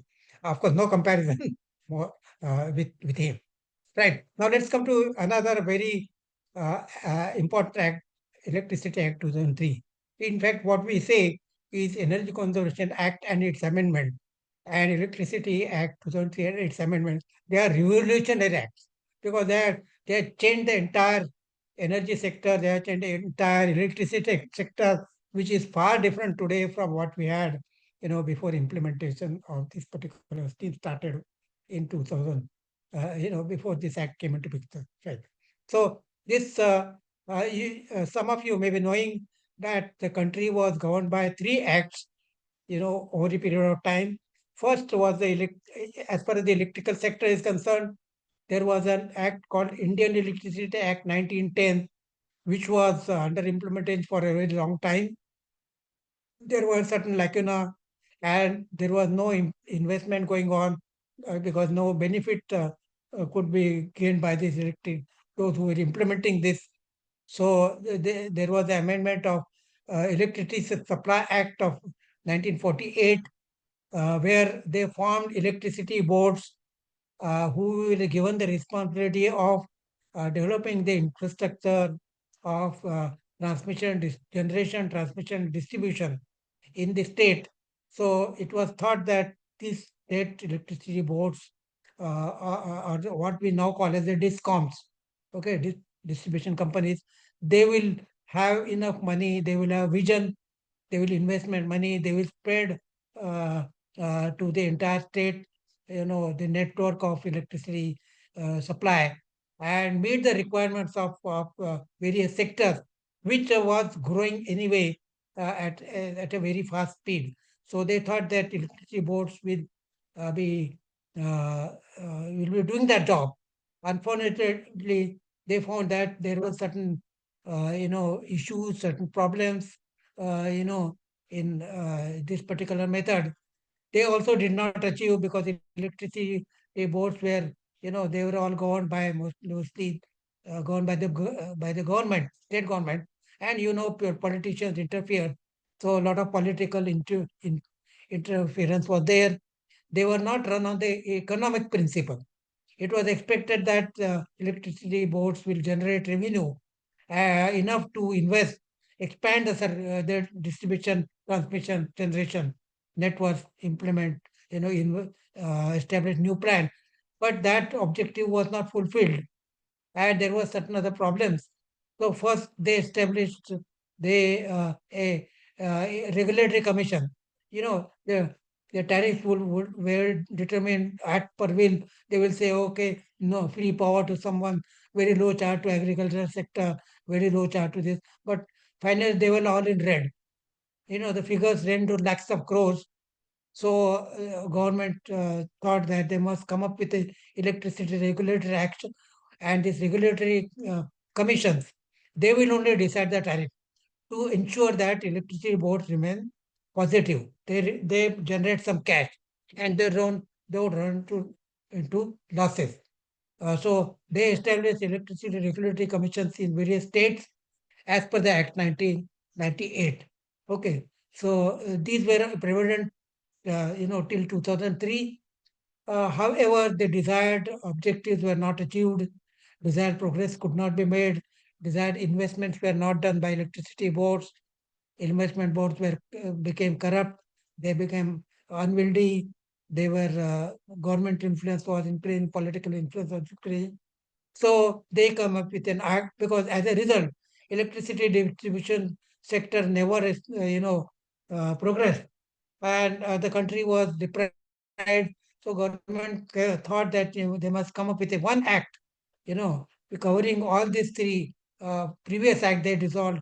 They, I would say dissolved. They incorporated this all in Electricity Act 2003, and they come up with a new act, Electricity Act 2003. Now let me make it one thing clear. Always acts are mentioned. The Electricity Act 2003. The word "the" is always going to be there. The Energy Conservation Act 2001, and the year of enactment 2003 2001 will also be mentioned there. If there is an amendment, they will mention 2003 Act bracket amendment 2010 or whatever it is. Energy Conservation Act bracket amendment 2010. So this is the practice. This is just for your information. So Electricity Act 2003, the objectives of this were that they wanted to consolidate all the laws related to generation, transmission, distribution, and trading of electricity. Prior to 2003, trading was not allowed because trading could not be allowed as per the law, because what to trade? Only objects can be traded which can be seen. Electricity cannot be seen, so it was not covered in the training. But electricity had to be traded because somebody has to generate, somebody has to supply. So it had to be traded. So they had to incorporate trading activity also in the act. So this was introduced in this particular act. So it was to consolidate all laws pertaining to all four sectors: generation, transmission, distribution, and trading, and also the use of electricity. Okay, it also electricity is also had to control, so it also was to be covered by this particular act. Now, the law said that there has to be certain agencies for the development of the electrical industry, electricity industry, because all the techniques were very old, new modern electrical equipment not manufactured. So you have to modernize the electrical industry per se. Also to promote competition. That means earlier only electricity boards will sell, were allowed by law to distribute electricity and sell. Nobody else can sell electricity as per the law. So they said that there must be competition. So different agencies, they were allowed to compete. For example, the Tatas were also, in Mumbai, or BEST, or some companies only were around. But now you can have, anyone can generate, anyone can distribute, anyone can transport. Of course, for generation you need a license, but anyone can do that. So we have got some private players, like Reliance, like many other players are there in the electricity developer.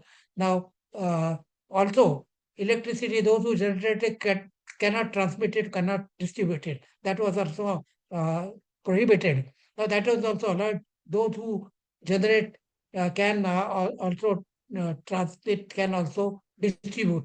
Because, for example, Reliance in Mumbai, Adani is in Mumbai. Similarly, there are many other entities at various parts of the country. So these activities were free. Anyone can generate, distribute, and transmit. Okay, they have to have, of course, they have to invest in that and expand their circuit. Also, to protect the interest of the consumer, that consumers must have good quality supply, regular supply, not intermittent supply, supply to all areas, not any areas left out because of it is not economical viable. Okay, and also ensure that proper safety and other precautions are taken. So this was also another feature of this particular law. Ensure that there are energy efficiency and policies are there. So they also constituted 2, 3 agencies. Like one of them was Central Electricity Authority, which will regulate the electricity sector throughout the country. They will regulate hydropower generation also, or other laws related to the conditions, rules, laws, regulations for supply, generation, supply, distribution companies. Regulatory commissions were appointed in all states to ensure the tariffs and also resolving certain issues related to the electricity sector in the states. So every state will have a regulatory commission, and there is a central electricity regulatory commission which will take an overall view of regulation, laws, rules, etc. in the country. Okay, so this was what was intended as per the Act. The major features of the Electricity Act were that generation was made free, no license is required for generating electricity because that was a bottleneck and so source of connection. Captive generation, many of you will be knowing that we could not install a generation station set even for our factory or even for our society unless the MACB gives a green signal, no objection. They will not give it because of various reasons. They will not give it. They want money. Okay, for that. So captive generation was made free that anyone can install a set and can operate and meet its requirement to the extent possible. Also, in industry, we are allowed to install captive power plants, including the thermal power plants. DG set they can install, generate their own power and use it. Okay. Then electricity boards were all restructured. Where apart from the legal structure of electricity board, also there were some economical and other features were introduced to structure them. So economic restructuring and also legal restructuring were done for electricity board so that they become more efficient. They are more progress content. They can look after the country state's requirements. They can invest money and ensure that the electricity sector in the state develops, generation, transmission, distribution, etc. Then another very major feature was establishing regulatory commissions, which I explained just now, to regulate the tariff to ensure that business of generation, transmission, distribution remains profitable through proper tariff. Of course, certain concessions were given. They had to also give some concession to sectors like agriculture, etc. In India, it cannot be avoided. Okay, but they will largely see that uh, electricity boards remain positive, cash plus. One more important was open access in transmission. That means earlier only electricity boards could transmit power from their state to another state. Okay, so for transmission they required there was no other people are not around. But now today, anyone in Punjab can generate electricity and sell to any consumer in Maharashtra. That is possible because access is given to through transmission and distribution. Access is given, so anybody theoretically can do it. Of course, provided it is economical. Uh, uh, or any buyer can buy. For example, buyer in Pune can buy electricity from say Gujarat or somewhere. It is possible. Okay, that is the access, open access. Then recognition of electricity trading. Basically, electricity could not be traded earlier because it was not a commodity defined by law. So they were allowed, after this particular. And so now power trading, electricity trading has become a very practice now for last few years. Similarly, for violating a grid discipline, there was and theft of power, certain provisions were made.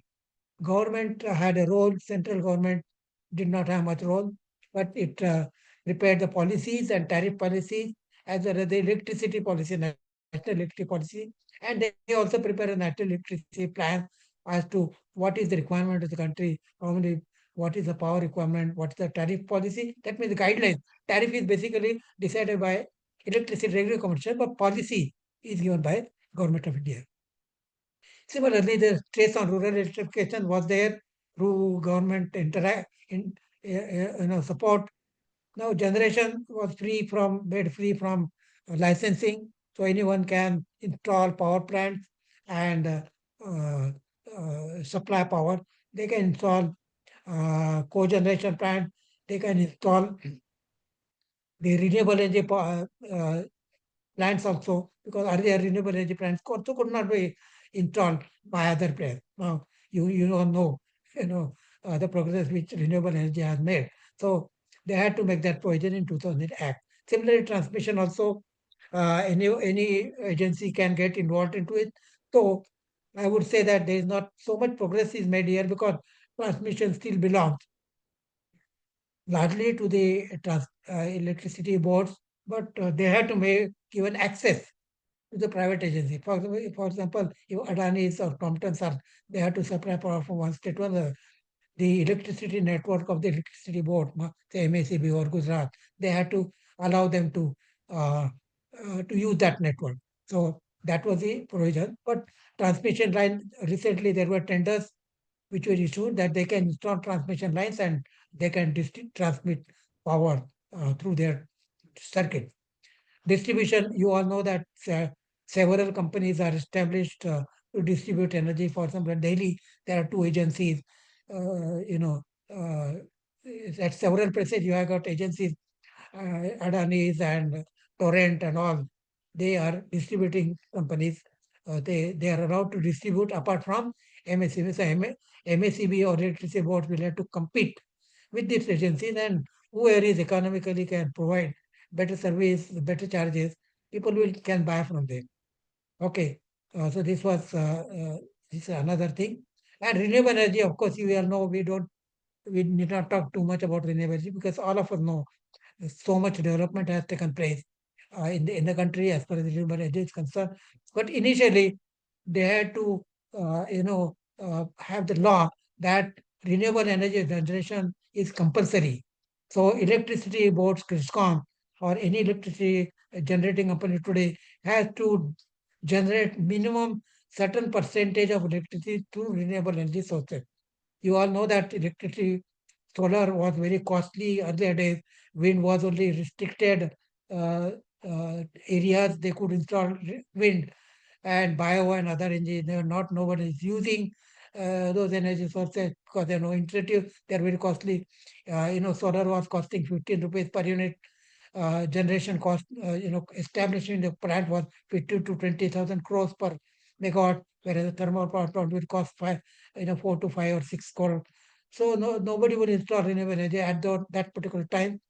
So they had to make it compulsory through a arrangement, what is called the renewable energy purchase obligation. That means either the electricity companies had to generate that much of power, maybe 6%, 8%, 10%, what is specified by Electricity Regulatory Commission for that particular state. They had to either buy or generate, so that renewable energy will be generated and utilized in the state. Control will be exercised by State Electricity Regulatory Commission. It was called as a renewable purchase obligation, but it is also called renewable portfolio standard RPS in some particular state. So that is how electricity sector started adopting renewable energy, and you know the today's present status, which is a lot of renewable energy is utilized. Then consumer was given a very big role to play importance in this particular. So every consumer has to be given a connection within particular stipulated time. Electricity board will not do it, for various reasons. If they don't fail to give connection, they will be penalized. That was the wrong. There were for hearing their complaints. Ombudsman were it was made compulsory that electricity boards will appoint a person who will try to see through the grievances. Regulatory commissions were all there. Appellate tribunal was there. If any consumers want that they have been given not given justice, even by the Electricity Regulatory Commission, they can go to the appellate tribunal and get their disputes or grievances resolved. Okay. So minimum licenses these days. Okay. So this was another development. And trading, electricity trading, power trading, and market development became a very big activity. Now anyone can buy electricity from anywhere.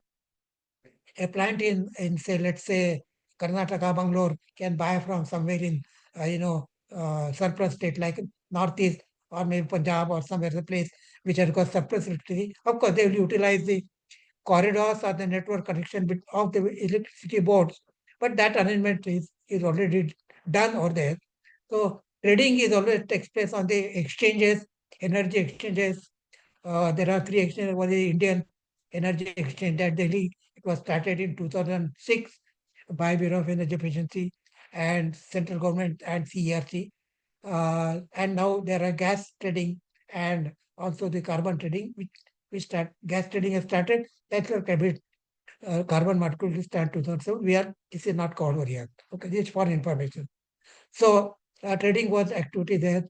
Then Central Electricity Authority was created, which was given the responsibility of ensuring the safety of electrical system.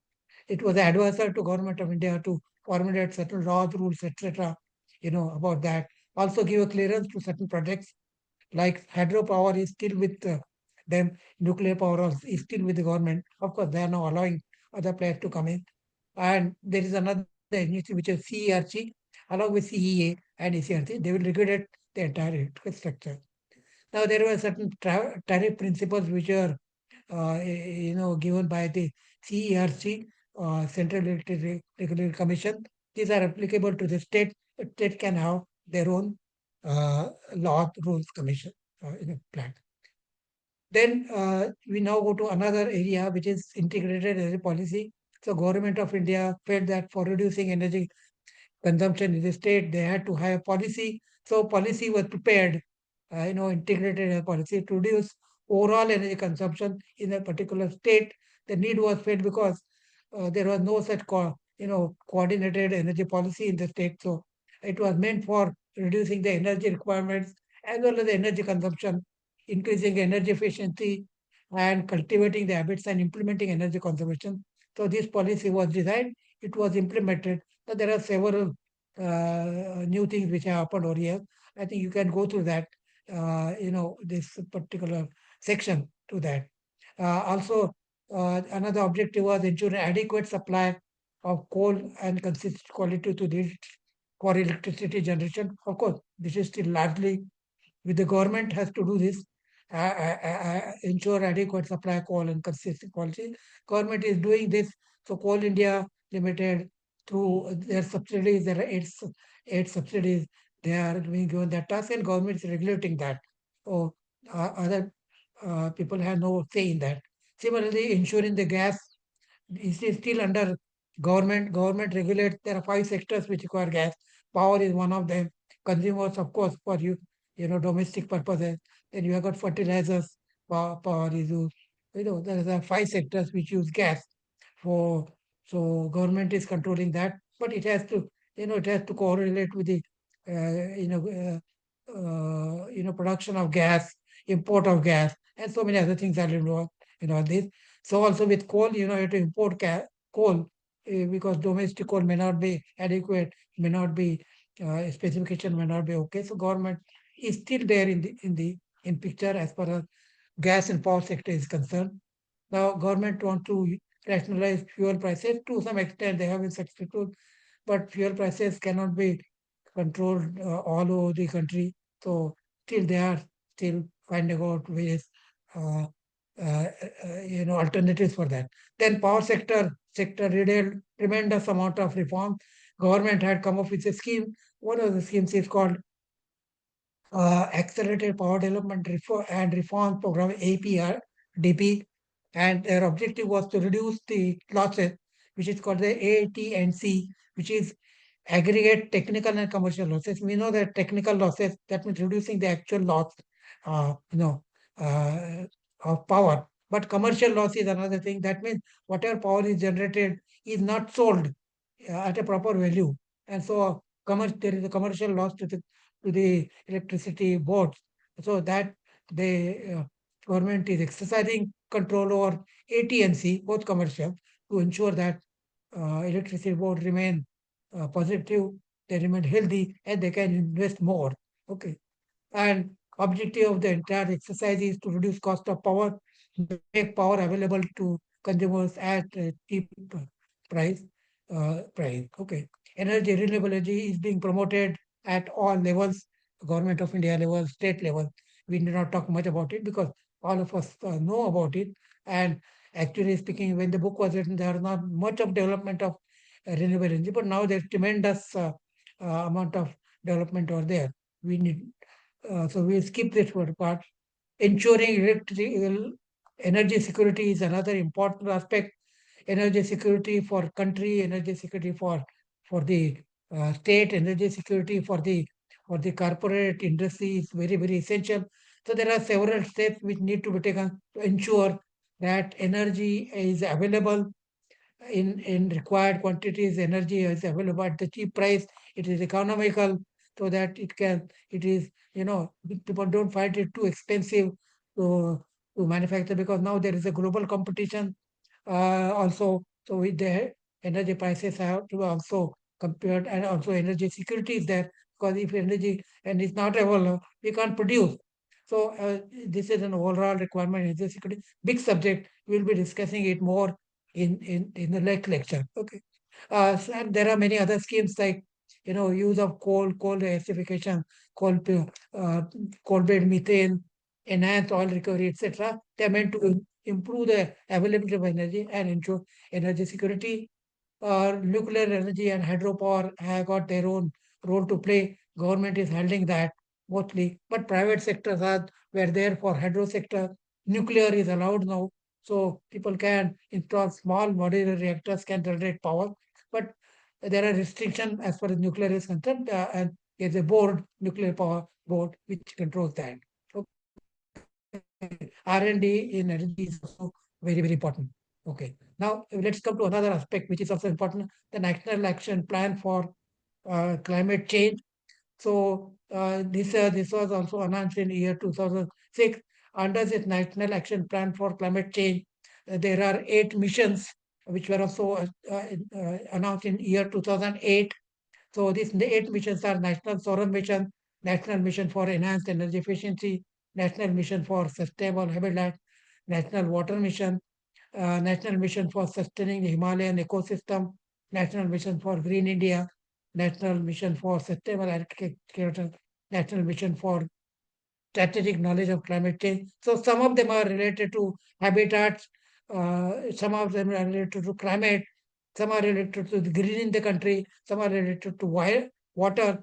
Out of which 3 which relate to the energy are the National Solar Mission. We know solar mission earlier target was 20,000. Now it is 1 lakh megawatt is the target, and it is increasing day by day.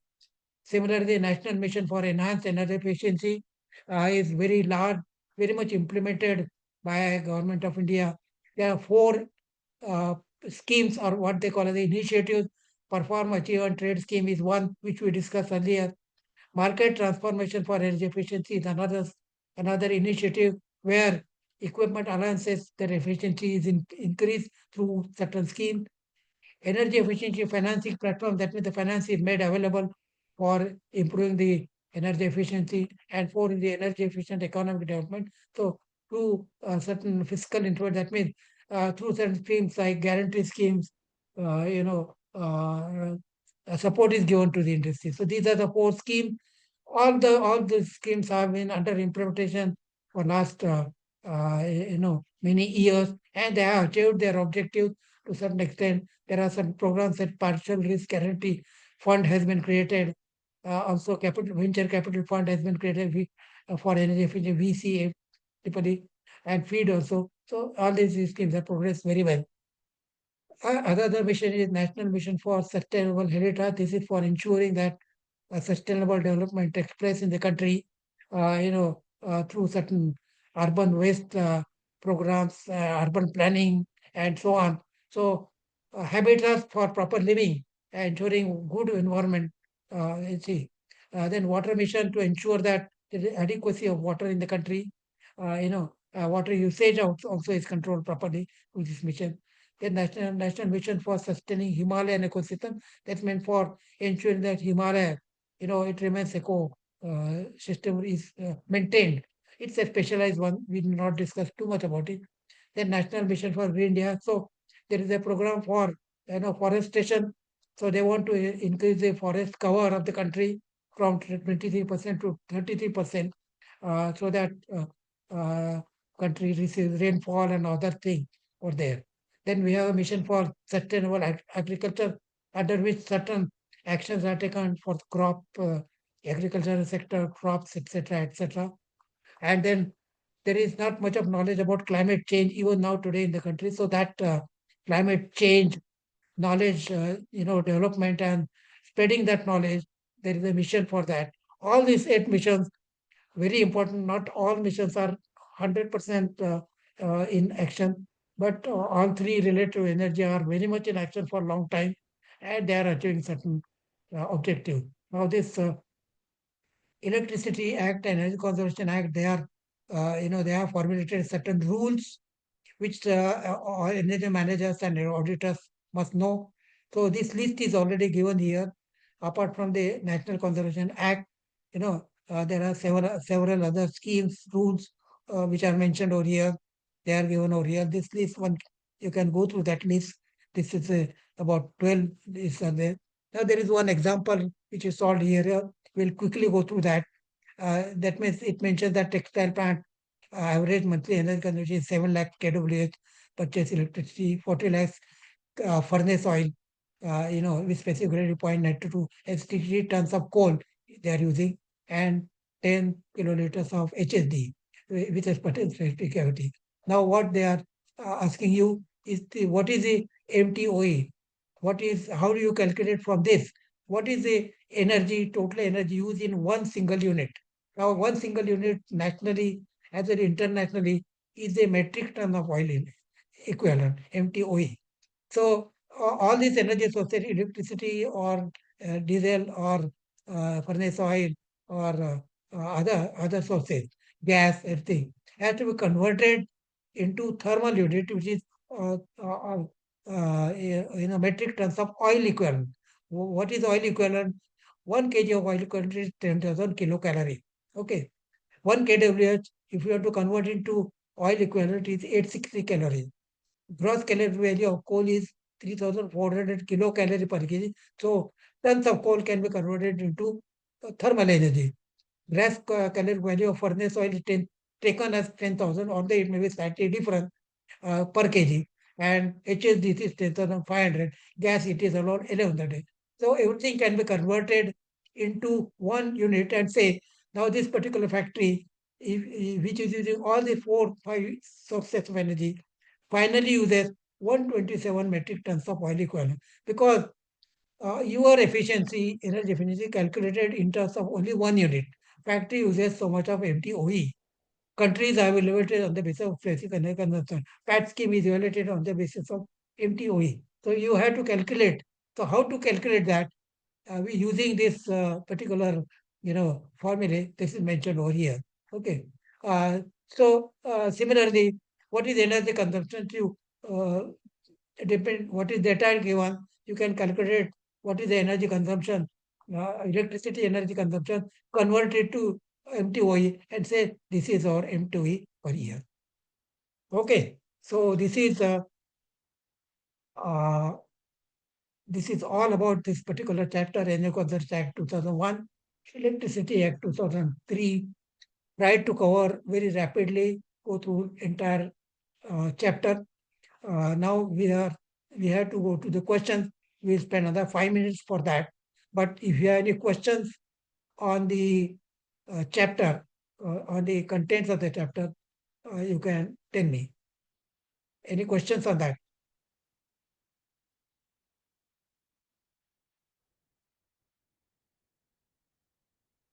Pattern will be similar. We'll have to run through the first lecture. Now this was a little bit involved type of thing. For the newcomers, we had to explain some of the things in more detail. Those who are repeating for the first time. Any questions? No, sir, no. Okay, somebody, at least one or two of you have to give some response. No question, sir. Okay. Okay. Thank you. Okay, let's go to the question. Why I'm going to the questions is, finally, I think it was mentioned by Chavan sir also, that 50 marks is the objective questions, 50 questions. And if you want to score, if you want to first pass, 50 marks becomes very important. We can score, you can score 35 to 40 marks easily if you know the subjects. So if you score 35, 40 out of 150 marks paper, 75 minimum. So more than half the job is done. So this question takes not much time. Half an hour you can devote to this 50 questions, and remaining time for the remaining half an hour to the short question, and remaining period to the long question. You can. So passing is first important thing. You might say what I'm saying. Our job is not only passing, but many people find it difficult to even score 75. I have seen many people getting stuck at 74. Okay, not 75. So 74 is fail. If he had got 2 more marks, 76, he would have passed. So he had to appear for that paper again. So objective questions become very, very important. So let us solve this. Let us go through this. I will ask you the question. Some of you have to answer. I will read the question. The legal, we'll spend another 5 or 7 minutes for this. Legal framework for energy efficiency in India is given by Electricity Act 2003, Energy Conservation Act 2001, Electricity Supply Act 1958, Electricity Act 1910. So, what is the answer? Energy Conservation Act. Conservation Act 2001. Correct. Yeah, correct. Yeah. I think all of you, only one is answering, but all of you have to be quick to answer this. And you know this. Okay. We made a mention that energy conservation is controlling the energy efficiency. The first amendment to Energy Conservation Act was made by 1948, 2003, 2007, 2010. 1948. No. Wrong. First amendment to First energy. amendment 2003. 2010. 2010. Sorry, 2010. You see, 1948 was Electricity Act. And 2003 was Electricity Act 2003 main. Yeah. 2007 was not that. 2010 was the amendment. 2010 is the correct answer. If you write that, you get 1 mark. Otherwise, 0. So net central. Yeah. Let me. Yeah, you said something. Okay, I'll continue. Nodal agency at the Center for Implementation of EC Act is CEA, Central Electricity, State Designated, PE, Ministry of Power. B. Bureau of Energy Efficiency. Yes, so I think all of know that. PE, Ministry of Power is a ministry, SDA is a state, CEA is a regulatory. So PE is the answer. Minimum connected load for building as defined in amended EC Act. Now this I did not tell you. So if someone knows, you can tell. 100. 100.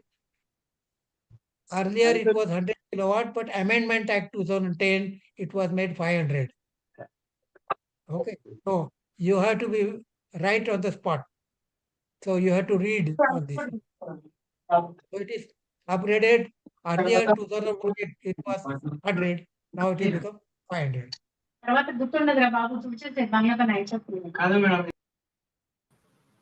I could not get you. Sir, it is, I think, 100 kilowatts, sir. No, it is not. It is 500 now. 2010 Act. You please go through that. Okay, sir. You have to go. You go through. You will find. You know that. Okay. Number 5. As per EC Act, definition of energy audit does not consider. Now this is little tricky. Monitoring, verification, analysis, and duration of audit. Duration of audit, I guess. Correct. Yeah. Other things when you will read energy conservation, Act, energy audit definition, you'll find it contains monitoring, verification, analysis of energy. Duration of energy audit is something that is the answer. Star rating is a part of a dietary program of PE. S&L. S&L. I mean, this is very clear. Standards and labeling. Okay. So star rating is a part of labeling. Okay. For the purpose of calculating a MTOE of designated consumer, caloric value of oil is taken as 10,500, 10,000, 10,400, and 9,800. 10,000. B. Yes. So standard value is 10,000, which is also mentioned over here. You'll say, this furnace oil 10,000. Okay. But standard is to be taken at 10,000, although it might vary. That's a different issue. DSM is, the norm for energy consumption in ECBC, energy consumption per day, per hour, per square foot, per square meter. Per square. Yeah. Square meter. Square meter. Correct. So all our standard units are in meter, not feet now. Foot or inch or no. And not even centimeter. No, somebody says square centimeter, no. Meter, per square meter. DSM is a benefit to government, DISCOM user, all above. BLY, DSM is benefit to whom? All above. All of them. All above. All above. Government benefits it because lower of the link demand. Discount benefit because lowering of the demand, they don't have to install much capacity. User, of course, is benefited. So answer is all of them. The major portion of subsidy in BLY, Brand Bachat Lamp Yojana, is met through revenues from electricity boards, CDM, discount, clean budget.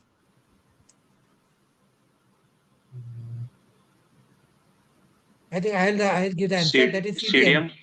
Yeah. Because that was the mechanism at that point of time.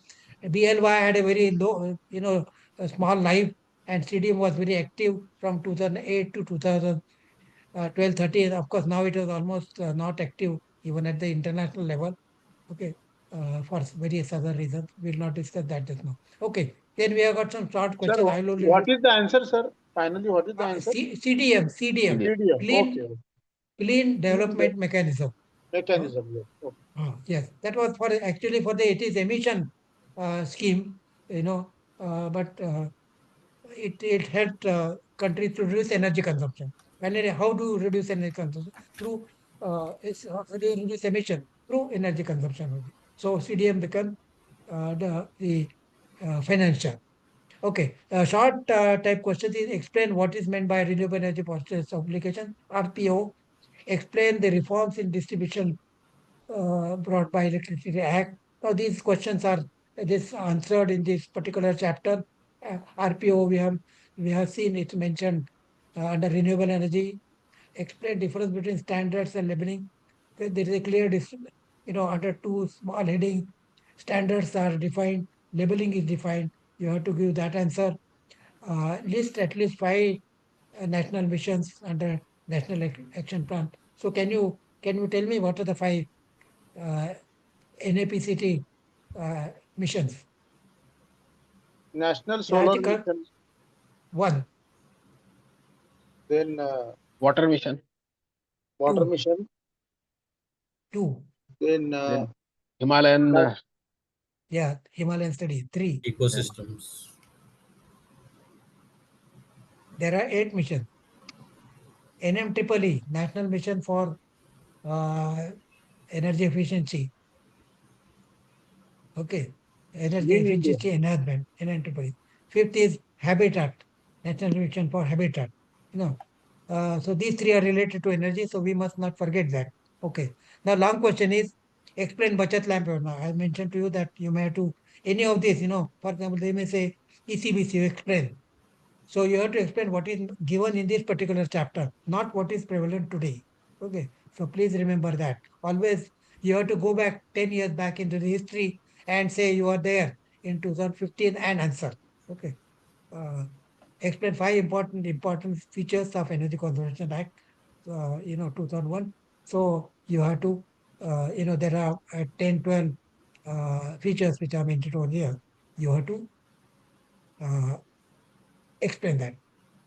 All right, so that completes our first lecture. I think you'll have to be ready to run through the lectures and absorb part of it. I can't say fully, no one can do it. But if you have any questions, you can always ask later on. But as it was mentioned, you'll have to read. You'll have to go on reading it. Preferably, if you read it before you come here, it will become easier to understand. But if it's not possible, afterwards, you will have to keep on reading it. All right. So I think we will have to stop here because your class will start at 5:15. So I will stop sharing this. Okay, sir. Okay. Now I have to Thank you. transfer this. I have to make next speaker as a host. I hope Yeah, sure. Professor Dhanashree, you are there. I will Yeah, make yeah, you yeah. the host. I'm here, Sagande sir. I will make you the host. Okay, sure.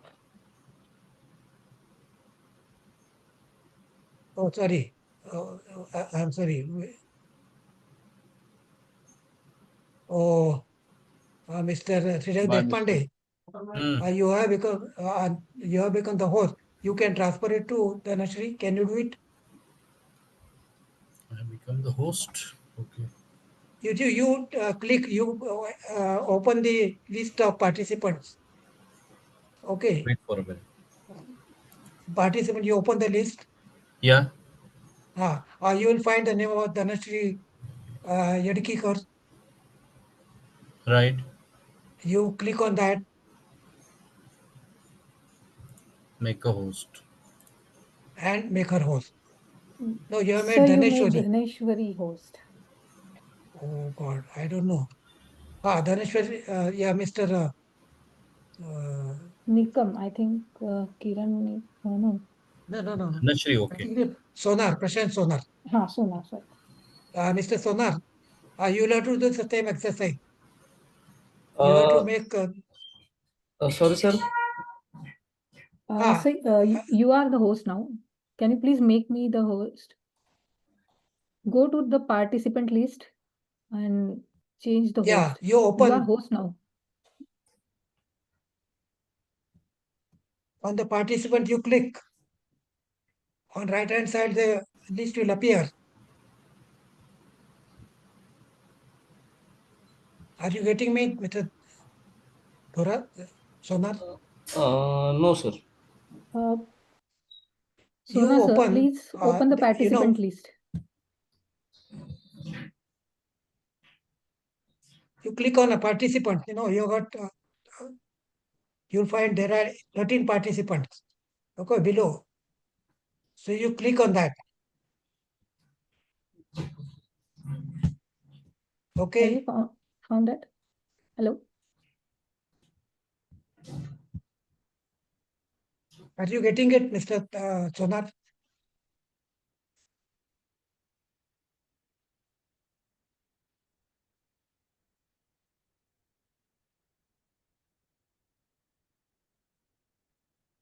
Mr. Sonar, can you do it? No, sir. You know, Yes, below yes, the, yes. I got, sir. you open the participant that list. You Yes, click that, this list will open on your right hand side. yes. You on the name Dhanashri Dhanashri Yadkikar. Yadkikar. Please click on that name. Ah. And make Yes. me whole. And here on the you have got 3 dots. You click on that.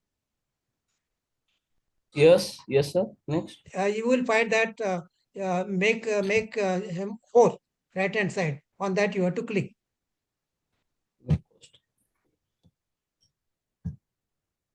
Okay. Done Yeah, it, yeah. sir. Ah, right. Well Yes, done. Well thank you. done. Yes, sir. Congratulations. Thank Because you, sir. it happens because participants, including myself, at some point of time, we are not used to this sort of a thing. We can attend the lectures, but this computer jugglery, we did not know. But one has to learn through such mistakes.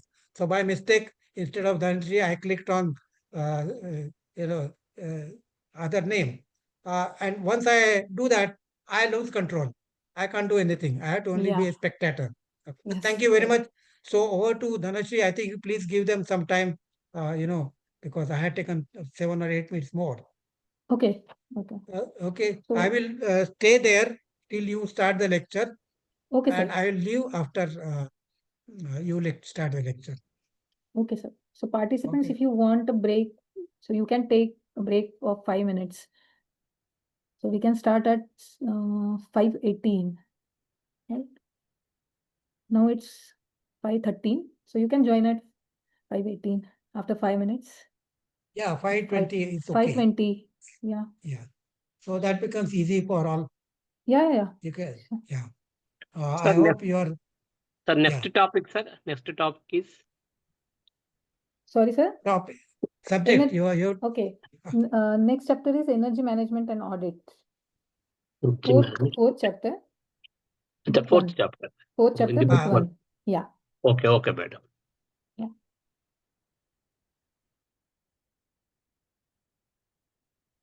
So Dhanush, you are ready now? Yes, sir. Good. Almost. Yes. All the best. Yes, thank you. We have about 12 participants, 11 participants, I think. 11. Yeah.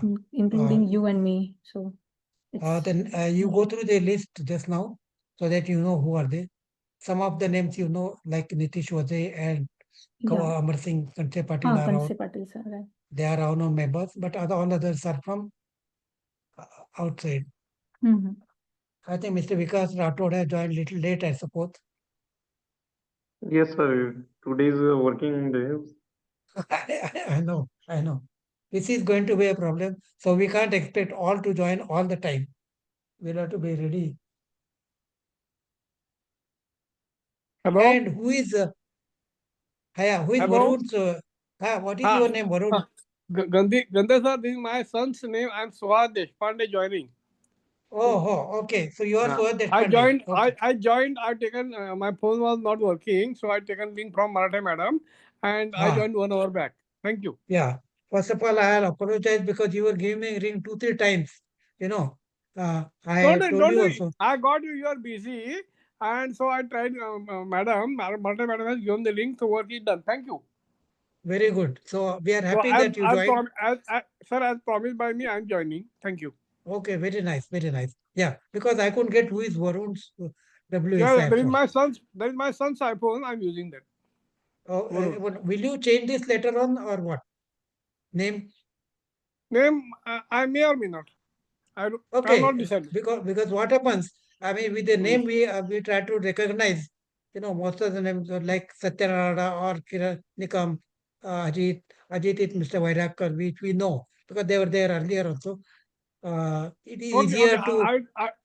My son is in San Francisco, California. I will ask him and try to change. Okay. Yeah, if possible, you change. Otherwise, you have to say that. Well, I am not Varun. I am Suhas. Okay. Yeah. So welcome, Thank you. all of you. I think we had a good beginning. I would say we had non-stop 2 hours. Another 2 hours you will have to spend today, and then this exercise will continue for next 2 months, 1.5, at least 1 month and 45, another 20 days, 50 days or 55 days. Okay. 20th is the last date as far as our course is concerned. So from today to 20th September, you have to go through this rigorous drill.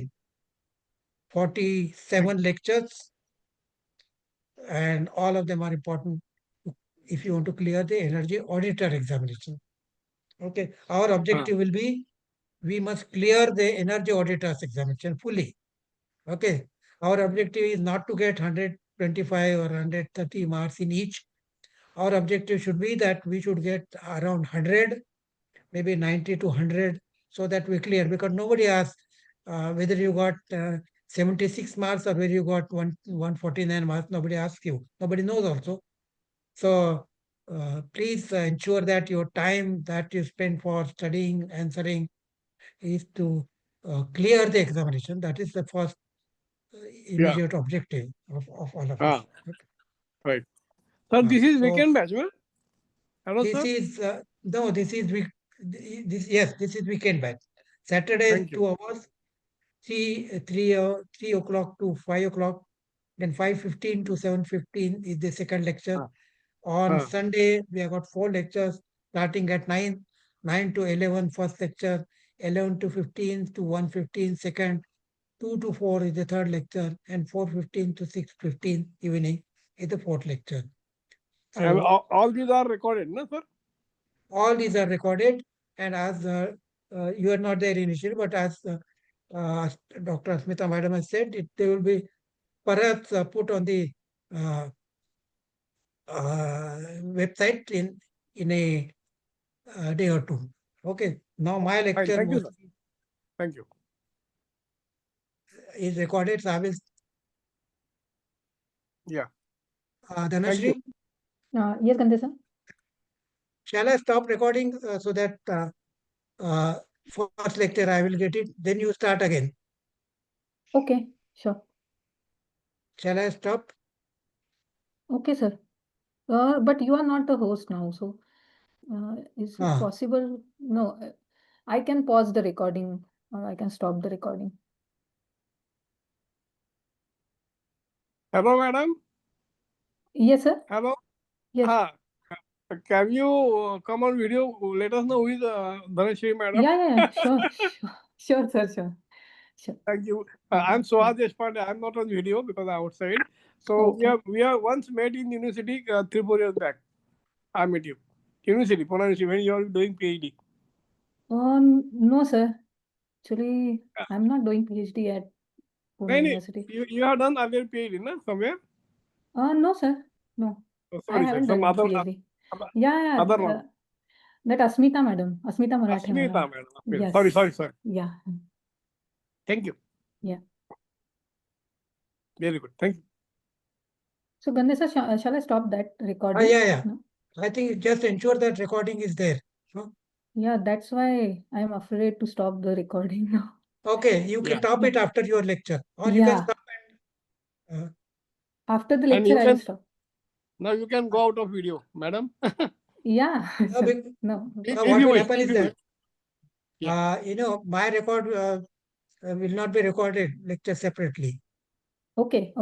I will do that. So you stop and again start. Yeah, stop recording. Are you sure you want to stop the recording to the cloud?